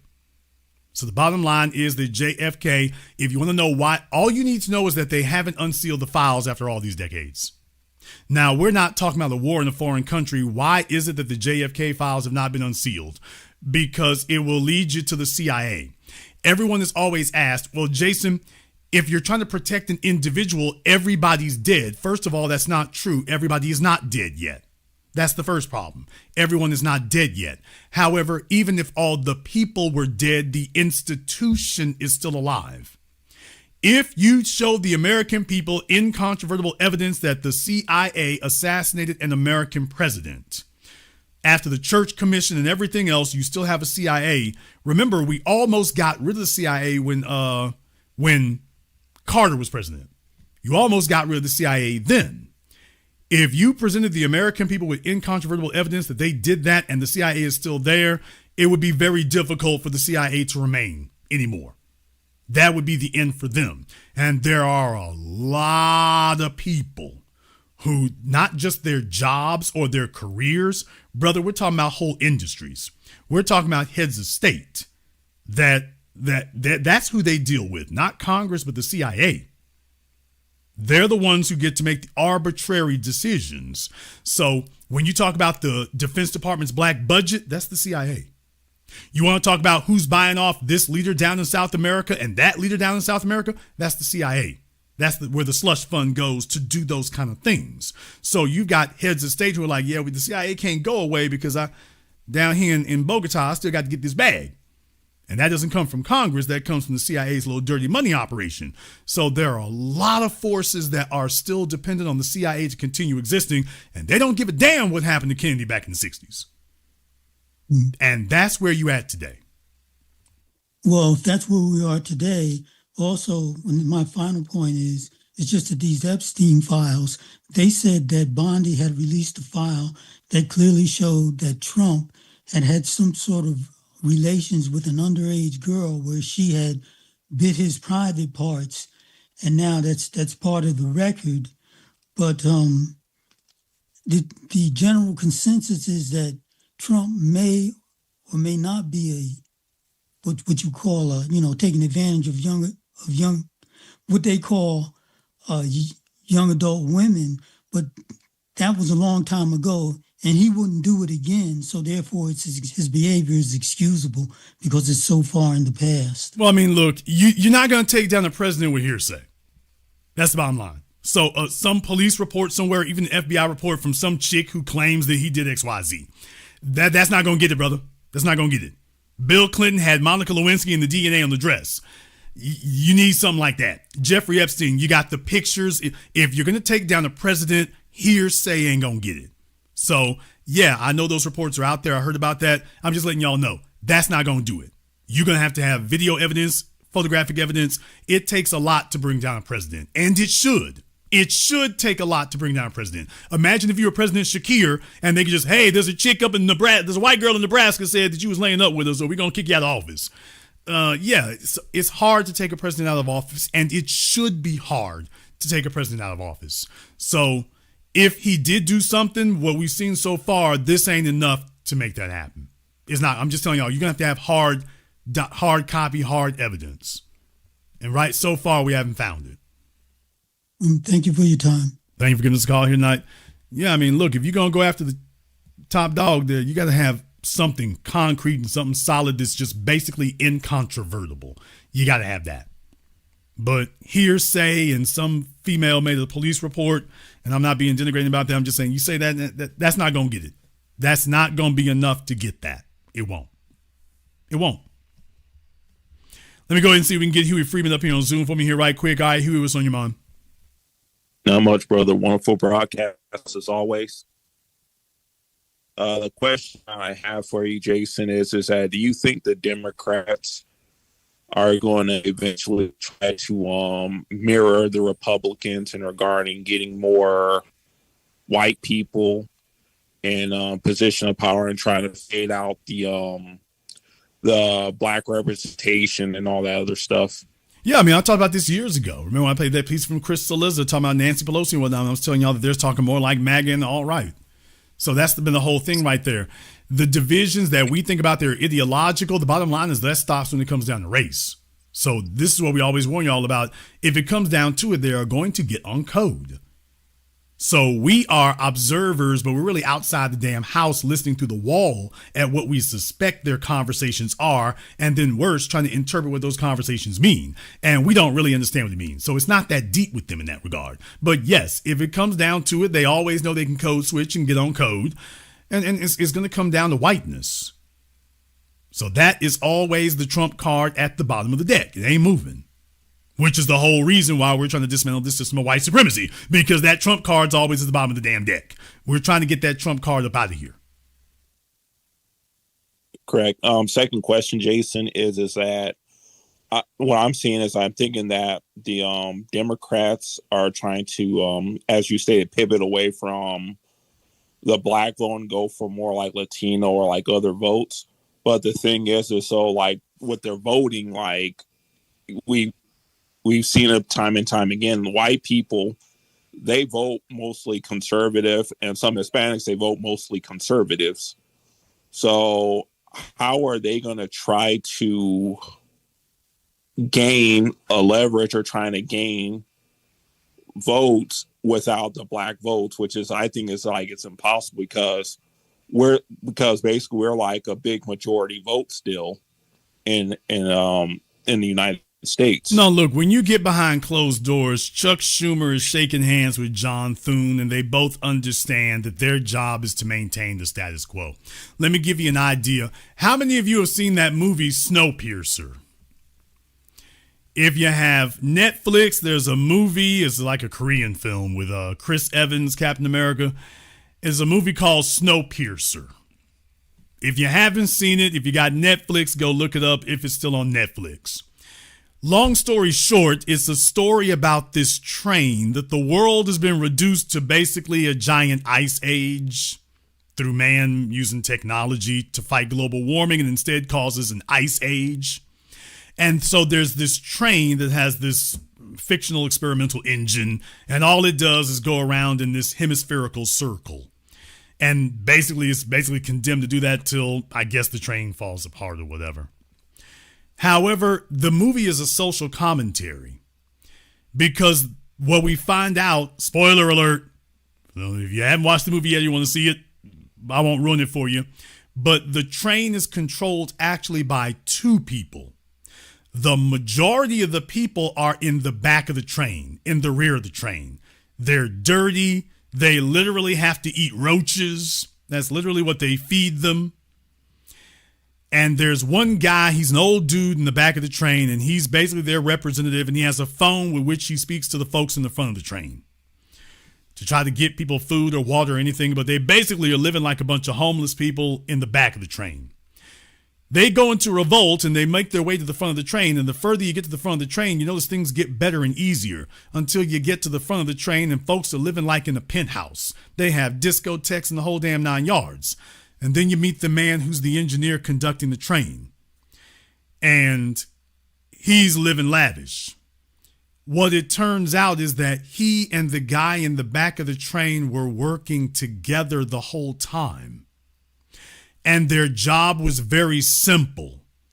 That the train is a delicately balanced ecosystem. You cannot have the population change. It can't go up by more than 1%. It can't go down by more than 1%. It's got to be maintained. Equilibrium.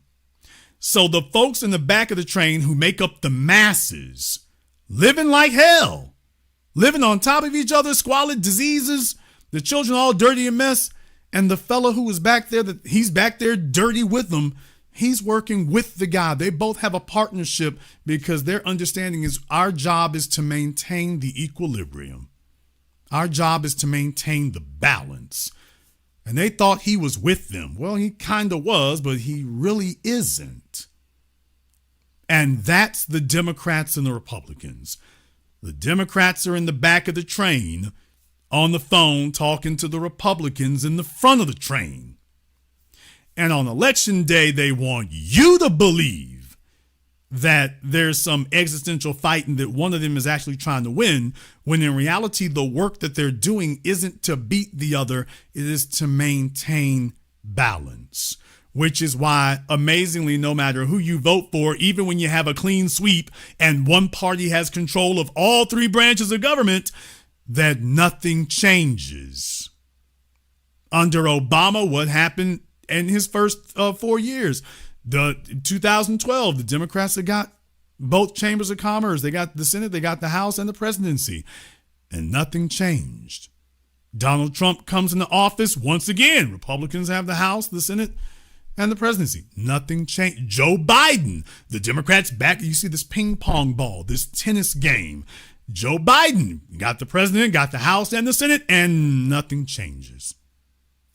That's the game they've been playing the whole time. This actually goes back even further than that. Reagan, same thing happened with him.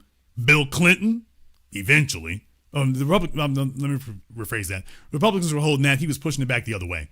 George W. Bush, Barack Obama. So it becomes this ping pong ball, becomes this tennis ball game, with you not understanding their goal is not to tear down the system. Their goal is to maintain it, while simultaneously attempting to convince you that they're trying to tear it down too.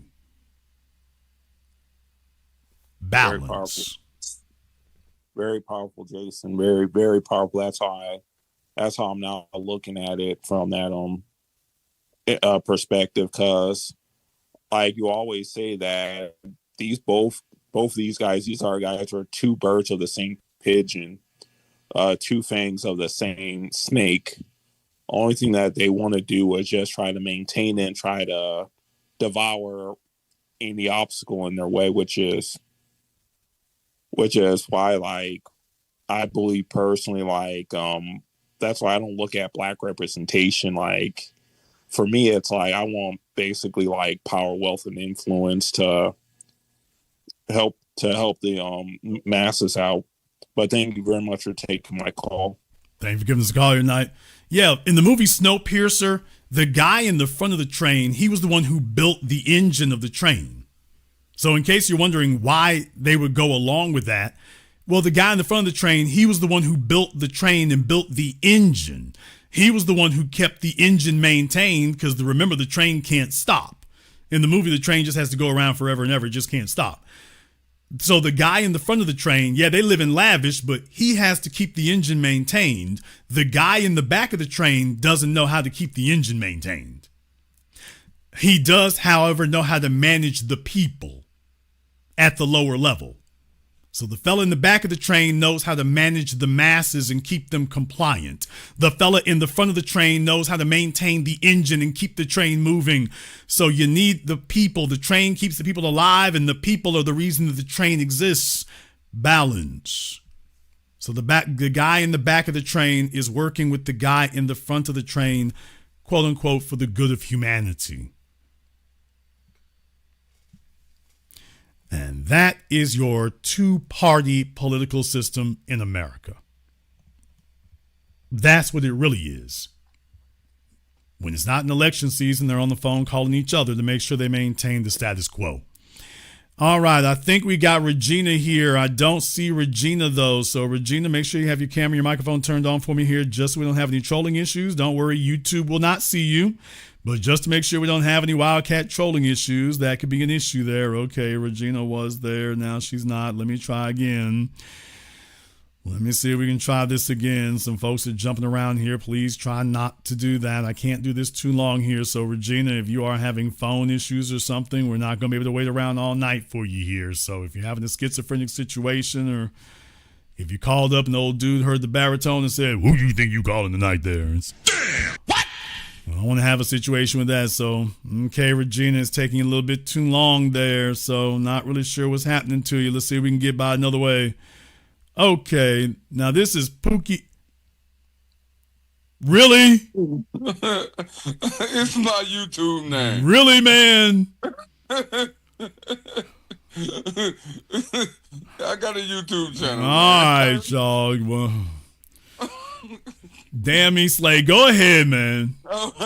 Yeah, I was just wondering, like, out of all the stuff that they doing to us, like the Epstein files, like how Congress made the vote for how they're gonna just keep the sexual deviancies that they doing all in Congress, like, away from us. Like, how do we revolt against all of that? Like, they just doing anything to us. It's like, go to hell. Like they'll lock up P. Diddy and R. Kelly and all of that for all of their sexual stuff, but everything else is just all right here in our face. They just throw it in our face, and it's just there. And it's like, they don't care. It's like, how do we do anything about it? Because it's like they know we can't do nothing about it. Okay, well, first of all, remember one thing. This, once again, I just gave you an analogy. This is a delicately balanced ecosystem. There are several parts that have to keep running. So the political system has to sell you the illusion of influence. The media system has to sell you the illusion of information and knowing something. The educational system has to sell you the illusion of being prepared for life. So all these things have to work together to maintain this delicate balance, because if any one of them is not there, you are going to start looking for alternative solutions, and they need you under control. Because if you're not under control, you will go to work tearing the system down. I say this again, do you all understand how many people are reliant on this system to remain as it is? Generational, historical, national sovereign wealth hangs in the balance. Folk who have had wealth now for decades or centuries are dependent on this system to remain the way it is for them to keep what they got. There is no substitute for it. They have to have it. It has to remain like it is. Remember that capitalism requires the poor just as much as it requires the rich. You can't have capitalism work without a large, sizable poor population for the rich from which to draw their resources and wealth. So you have to have that, because once you reach the top, you're not working anymore.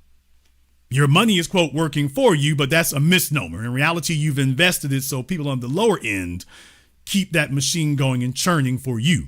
So you're no longer physically working. No, you've outsourced it to somebody else. You got your money, quote, working for you, which is really getting other folk to work it. They need that. You have whole industries that need that.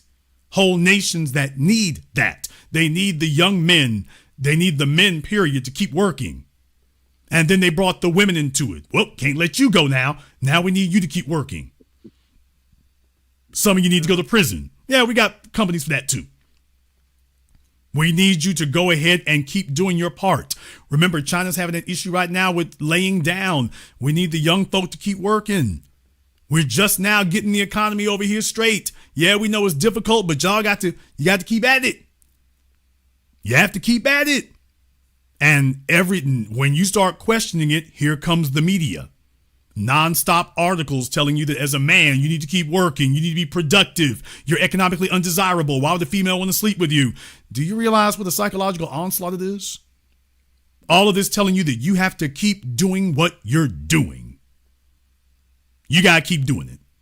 So it's all crazy. These mechanisms are working together to keep the system going, because if that goes down, brother, it's a wrap. It really, really is. They don't want you out in the streets protesting. They damn sure don't want you out in the streets turning up, but they need you to just keep going to work. Don't question. If you can't afford a house and all you can do is rent, keep going. If the whole damn country turns into New York, keep going. You have to do your part to keep this thing maintained so that they can keep doing well. Now, slow down. I'm explaining it to you, though. Okay. If you start backing out of any of those systems, things go downhill. George Floyd, we backed out the political thing. Damn voting. Take a look at how quickly things turned around. All of a sudden, the conversation about reparations went from being a joke to being very serious.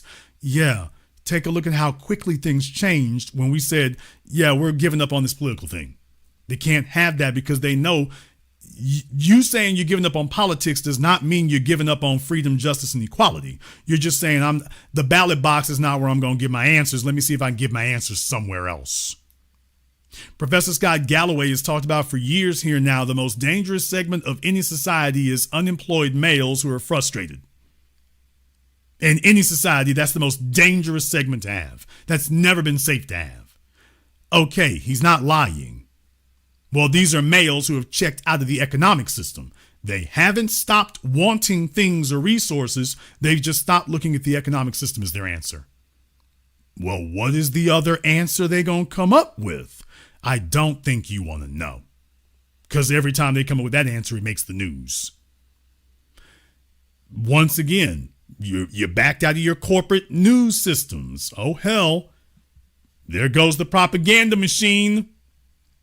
That's not reliable anymore. There goes the propaganda machine. So and take a look at how that's destabilized national news. Brother, we're not supposed to be even having this conversation.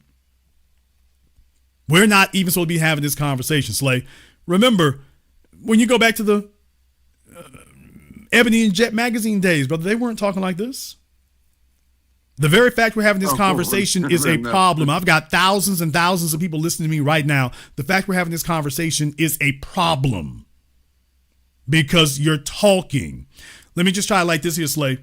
Imagine you've got a company. Let's just say you got a company and you have 1,000 employees and you're paying all of them minimum wage, except for about 10 of them. Those 10, you're paying them $50 an hour. The reason you're doing it isn't because they're outrageously more skilled than the other 950. The reason you're doing it is because those folks said they weren't going to work for less than $50 an hour, and you needed a head count of 1,000. So it's not that you couldn't afford it. You were just paying these folk way less because you were able to get away with it. However, what do most companies do? Don't discuss your wages with the other employees. Yeah, y'all work at companies where don't be showing your paycheck to folk. Now, you know there's no law that says you can't do that, right? There's no law that says you can't do that, but what do the companies tell you? Don't you dare show your paycheck to nobody else. Okay, if that's not a law, why are y'all telling me who I can show my paycheck to? Because they don't want the workers comparing notes. They don't want you comparing notes with each other because your paycheck is the word written in stone that came from the employer. You might suspect you got a coworker that's getting preferential treatment somewhere else. That paycheck is your proof they're getting it. And nobody can lie and say that's your imagination because that came right from the man. That came from, what's on that piece of paper came from the top. He can't claim he doesn't know what he's paying them. Now, if you doing the same job as them, but they're getting paid twice as much as you like, wait a minute. Hold up, partner. How you paying them twice as much and we doing the same damn job? Well, that's the deal you signed on for. It's like, well, you told us we couldn't compare notes and can't talk to each other. Though that's how he kept you from doing. Yeah, you didn't get, he told you don't ask nobody and you didn't do it. Now you upset. Now, what's the first damn thing you gonna do now, Slay? You gonna do a damn opinion poll at that job. You gonna be like, paperwork check, niggas. Show y'all damn pay stubs. I'm human resources this week. Paperwork check. I'm looking at everybody's paycheck stub. Let me see if this one person over here is a one-off or if this is just the way he gets down. Yeah, that's the first thing you gonna do though, isn't it? You gonna be like asking everybody, wait a minute, how much y'all getting? And you're gonna have no problem showing them your paycheck. Hey, look at these peanuts they give me. Hey, this what I'm getting. Are y'all getting this? And then you're gonna see that one nigga over there in the corner. He's gonna be having his head down. It's like, oh hell, he done snitched on himself right there. Hey, everybody, y'all getting the same thing? Yeah, I'm getting that too. So am I. This nigga over there in the corner. Hey, Ronald, what about you? Oh man, you know they do all right by me, but yeah, I ain't getting what I need neither. What's your check say? Oh, same as yours, bro. Same. Let me see. I left it in the car. I'll walk you out to go get it. You ain't going. I'll walk you out to go get it, bro. Yeah, I'll walk out there with you right quick. We can go get that. Yeah. As employees, an employer dreads that moment happening. Because what's about to occur, that's the reason you got labor unions today, other than slavery. That's the reason you got labor unions, because of that kind of stuff right there. So y'all don't have to, comparing notes is the most powerful thing you can do, because the first thing is it establishes is the lack of equity you're getting and the mistreatment ain't in your damn head. It's real. It really is real. Now you have a group of people saying this really is real. Brother, that's a disaster right there, because now all of you have said, yeah, I'm not going with the program. Even if you don't just stop moving, you just start slowing down. That's a problem by itself. So I tell you all for years, I know just coming here seems like, what's the revolutionary act here? We're having unsanctioned conversations. Brother, if having a conversation that the system doesn't like is harmless, then explain this one thing to me. Explain to me why they had the slave codes that said if you have 5 or 6 black folk together, there mandatory has to be a white person present. If our conversations are inconsequential, please tell me why hundreds of years ago that was the law. If your conversations are irrelevant, that doesn't add up to anything. Yeah, the reason they made that law is because you said to themselves, well, we just talking. Why is the white man so upset? We're just talking, because he realizes something that's still true today. Yeah, you are just talking right now. Yeah, what are you talking about? Because if you're talking about doing something, well, maybe you haven't done it today. Yeah, you're talking right now. But eventually, one of y'all gonna get tired of talking. 2 or 3 of you gonna get tired of talking. And that's when we're gonna find out how bad this can get. And their goal is to prevent that from occurring. So please do not deceive yourself into thinking that simply you no longer mentally going along with the program. Do not think that that's harmless. It is not. They did not make the slave codes because it's harmless. They made it because they understand, oh, this is an existential threat. You just mentally saying, I'm not with it no more. Because what that means is you're looking for a way out. And the first chance you get to take it, you're going to do it. And they know it. So just this right here with a group of people on the same page you are on, that is the threat right there. Real powerful. Real powerful, Jason. Be one. Thank you very much for giving us a call tonight. Yeah, I know it seems otherwise innocuous, but people, if it was innocuous, explain the slave codes, explain why they were enforced so viciously. Yeah, because people who get together thinking differently will talk differently. And if they talk differently as a group, at some point, there's going to be an action that serves them and not the system. Now you have a catastrophe. Let me go ahead and see if we can try Regina here one more time. Okay, I think we got you here one more again. All right, Regina, what's on your mind? Let me put this on mid. One second. I came in a little late. I know you, I guess we're discussing Jasmine Crockett. Did you speak about a Carla Cunningham out of North Carolina? I was just wondering. We just talked about Jasmine Crockett tonight. Okay, I would like your thoughts on this. This representative, one of the things, she was serving her district for about 15 years, maybe. And sometime last year, there was a vote in North Carolina about if someone is arrested by the police, she was the deciding vote on that. Okay, if someone's arrested for a crime, I should be contacted to see if they have an outstanding warrant for that. She voted with Republicans because she felt like, listen, someone's arrested for a crime. We should work with other agencies, because the thing was, if I'm arrested for a crime as a citizen, they check around to all the other agencies. Either way, that pass. So what happens is the governor, now this was her primary election this year, they just had it. The governor stepped in. Do you know the Democrats, and she was a Democrat, they actually took some money from her and took some access, to some people where you can have who the voters are, for you can knock on their doors. And they actually, the Democratic Party supported another candidate, a minister, and don't get me talking on that one, because you're seeing a whole crop of them popping up now. So they're going back to their old reservoir of religious bootlicks because they don't have anything from the population they can draw from. But she lost by a lot, but understand a lot of people didn't vote. And another creator said, I don't know how to tell people that Black people specifically, especially descendants of slavery, that you are digging your own grave.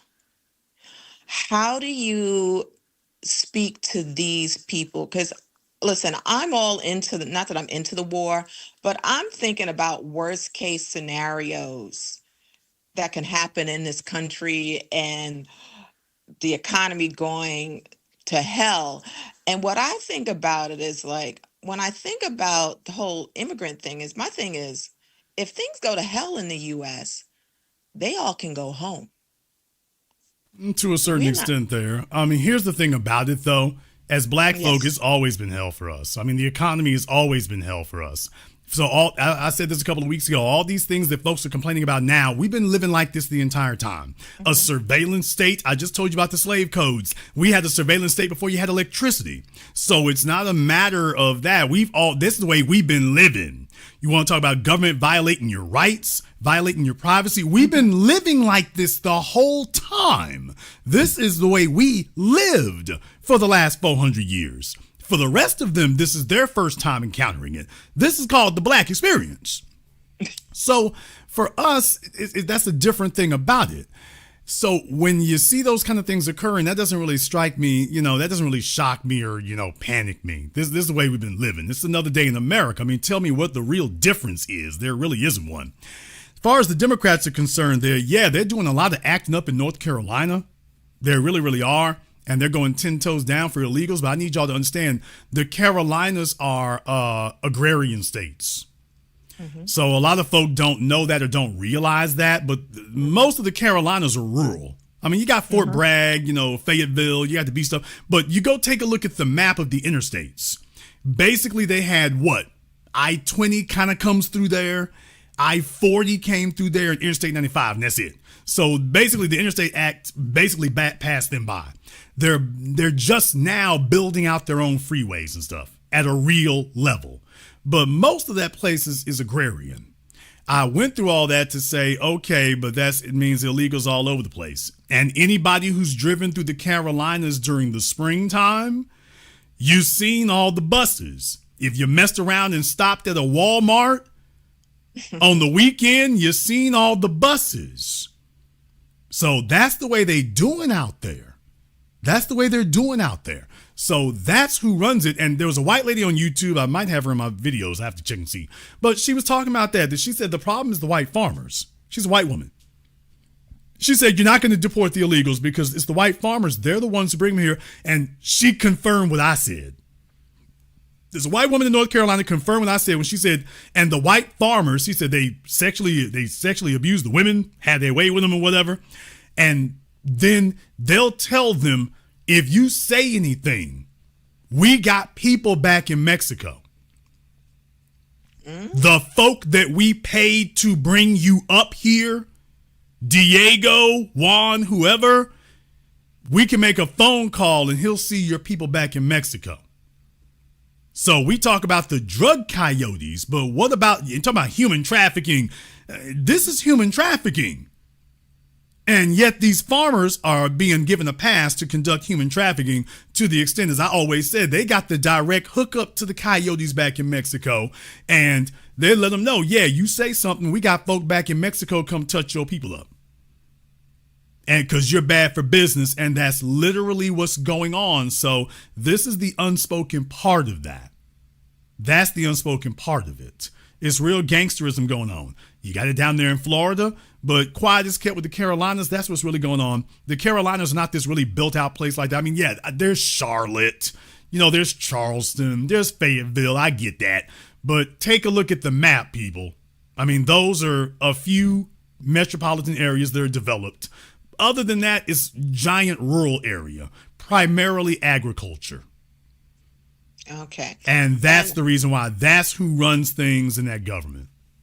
Okay. And the other thing is, one thing that Crazy said was, and she's like, anytime that you hear Justice Democrats, she says, that is the replacement for the black vote that has been holding up the Democratic Party.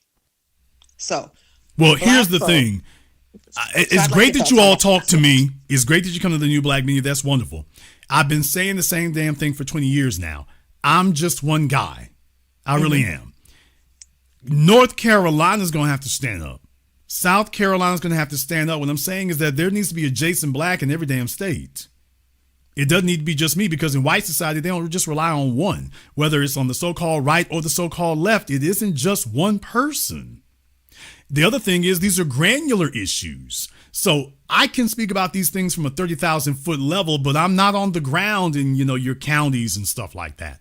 You need folk there doing that. So if you got folk on the radio or whatever, people need to stop bull jiving at the state level and at the local level and trying to leave it up to this YouTuber over here, that person over there. In Dallas, Texas, y'all know Roland Martin's a damn problem. You know he's a problem. There's too many folk out there in Texas. You're waiting for somebody else to do the speaking for you. And that's what the parties are depending on, because it won't be loud enough. This is a drum that's got to be beaten on every damn day.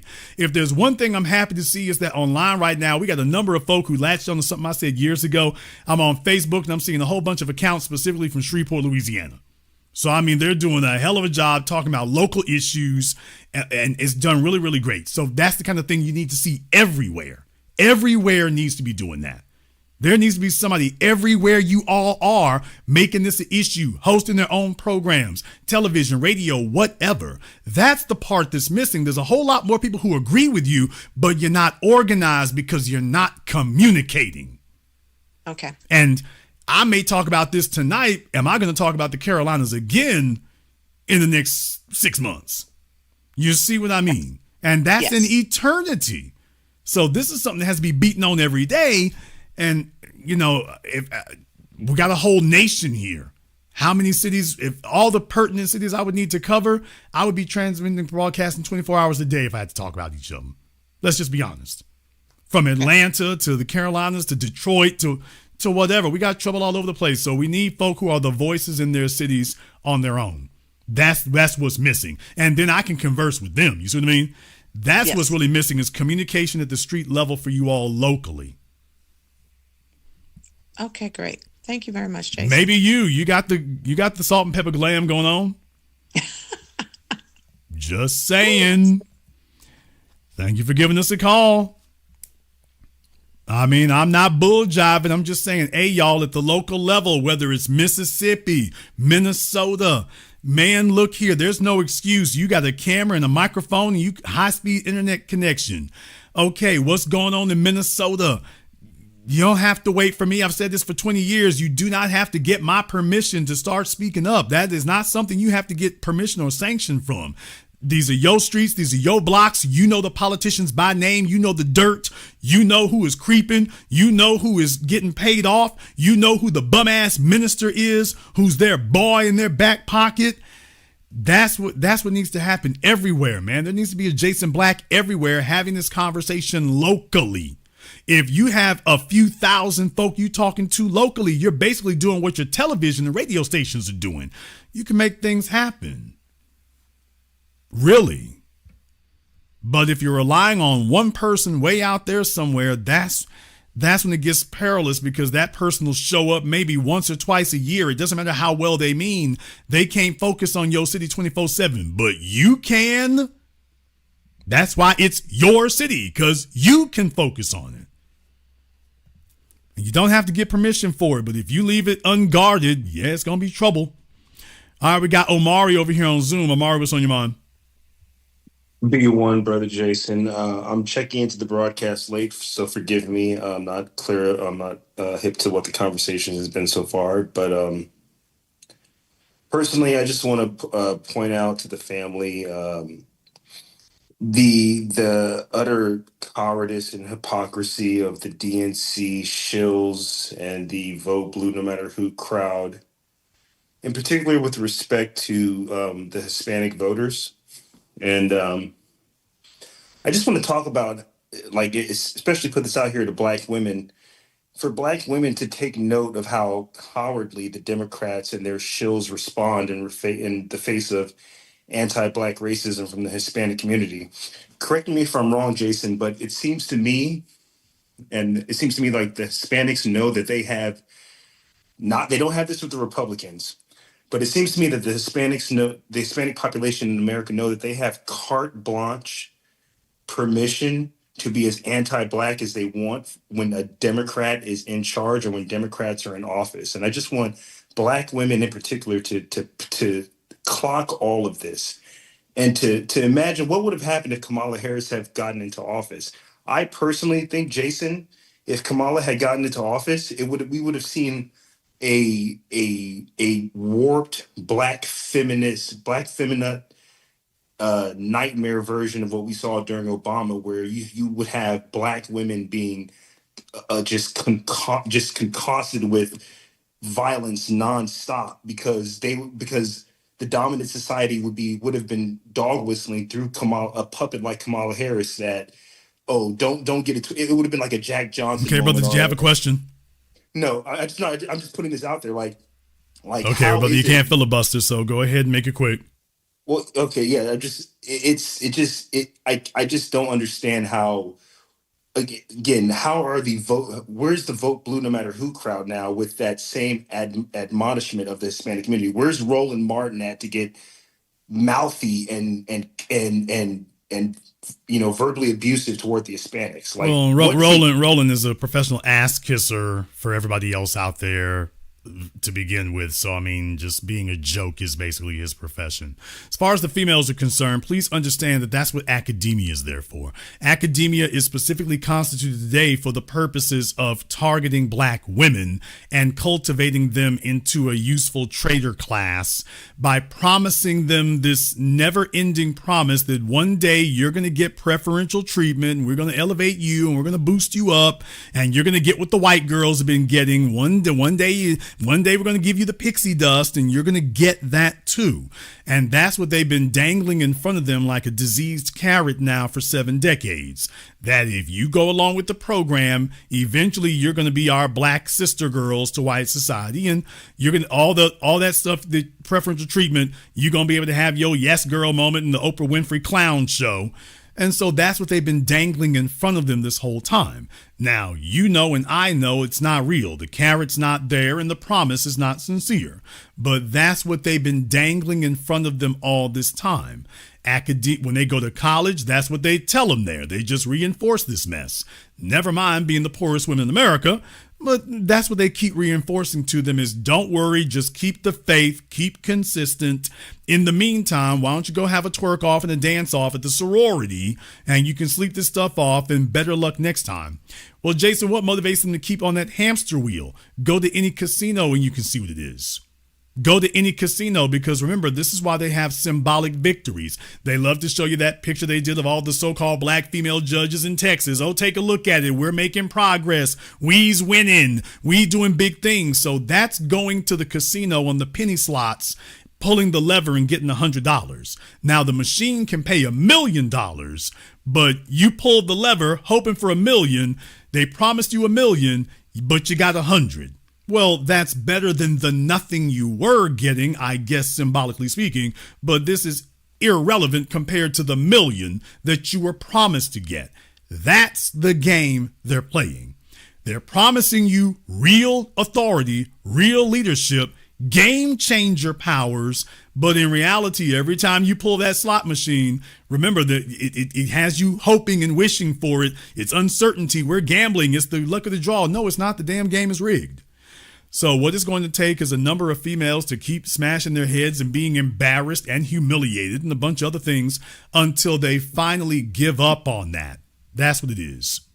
Thank you very much. Give us a call tonight. So whether it's Simone Sanders or Jasmine Crockett or others, this is why they put so much money into the HBCUs, because these are indoctrination factories where they tell your daughters, don't worry, get with the feminist program. We'll help you defeat the black men and you will get specialized individual goodies and rewards only for yourself. So you sell everybody else out and we will make sure that you get goodies for you. And then, of course, it doesn't happen. You get some inconsequential judgeship over here. You can be a state rep over there. You might get to be a so-called U.S. Congresswoman for a few years.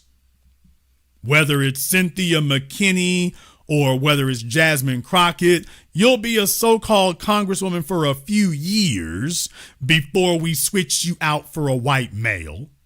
So you'll get to symbolically be there. And okay, we'll let you sit on the carousel here for 2 or 4 years. All right, get the hell up off of it. You're getting too comfortable up there. All right, get on off. See, we have no problem voting for a negress. We have no problem elevating a negress. Okay, don't get any ideas about staying up there too long. We wouldn't want that to happen. And that's the way the game is played. All right, let's go ahead and see if we can get Domi up here. Okay, Domi. Oh, Domi stands for Dominique. Hi, Dominique. Hey, what is on your mind, such as it is? So, quick question. What do you think about Benjamin Netanyahu and Israel? Okay, I think that Benjamin Netanyahu and Israel are running the U.S. government right now. What's your next question? Oh, okay. So you're not a Fed. Okay. All right, legit. So, in relation to that, I have a few ideas about what's going on. I don't so, think you have and I wanted any to run it by ideas. I don't think you have any ideas at all. Okay, good. So, in relation to that, the people that owned all of the slave ships that currently run our government, that control all of the media, do you think that has any correlation to how Black people in America are treated? Yes, it has a direct correlation to how Black people in America are treated. So I think that for some reason, the people that run our government, that are behind the Epstein files, that they killed MLK, they killed Malcolm X, they killed JFK. They probably did the other thing, you know what I'm saying?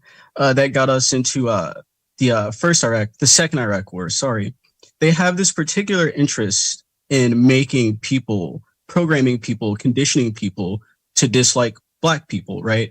And that's why Hispanics, I think, and Asians and all the people that come over, foreigners, they want this proximity to whiteness, and that gives them permission to talk down and hate Black people because that's what the cool kids are doing, right? And I think that ultimately the reason why, and we're going to get a little bit conspiratorial here, but ultimately the reason why that is such is because Black people, like Jesus, were the original Jews, right? And if people found that out, that would undermine this entire thing that's happening. And that's why they tell us, oh, you're nothing but this or you're nothing but that. Meanwhile, West Africa had they had steel crafting before Europe. Most of the gold in Europe came from Get off my phone! Okay. Yeah, plenty of time to get to the damn point here. So as folk call me up after they done hit the joint or hit their mollies and then they start rambling like I'm their auntie or something. Y'all know how it is. If niggas call up their auntie and sit up here and talk her ear off, her auntie calls you and then they talk your damn ear off. And it's like, nigga, I am not your auntie, your uncle, your cousin, none of that. Get to the damn point. Nobody tuned into my program to hear you babble. Get to the point. Do you have... that's why I told him, let me explain. I have a thought. No, you don't. Remember that? I have a thought. Y'all heard me tell him, no, you don't. You just think you do. No, you don't. You don't have a thought. No. You got a bunch of babble. You don't actually have a thought. So in any case here, folks, look, you're going to learn these lessons the easy way or the hard way. Jasmine Crockett is learning it the hard way here now. But take heart. Please don't be deceived. Don't you know they got another 2 or 3 right behind her? There'll be another 2 or 3 coming out of some HBCU somewhere right now telling themselves that they're going to play the game better than Jasmine did. That's the way that works. Right now, there are another 2 or 3 Black females sitting at the HBCU somewhere, sitting at a Democrat college convention somewhere, a college leadership group somewhere, telling themselves that they're going to take Jasmine's place and that they're just going to play the game better than she did. And that's what you're looking at. So just understand they got a steady conveyor belt of useful, disposable Negroes behind them. Do not be deceived about which way that's going to go. And we will be here when they bring up the next one, and the one after that, and the one after that, and the one after that. We will be right here. And we'll be ready to give the work to whoever comes next.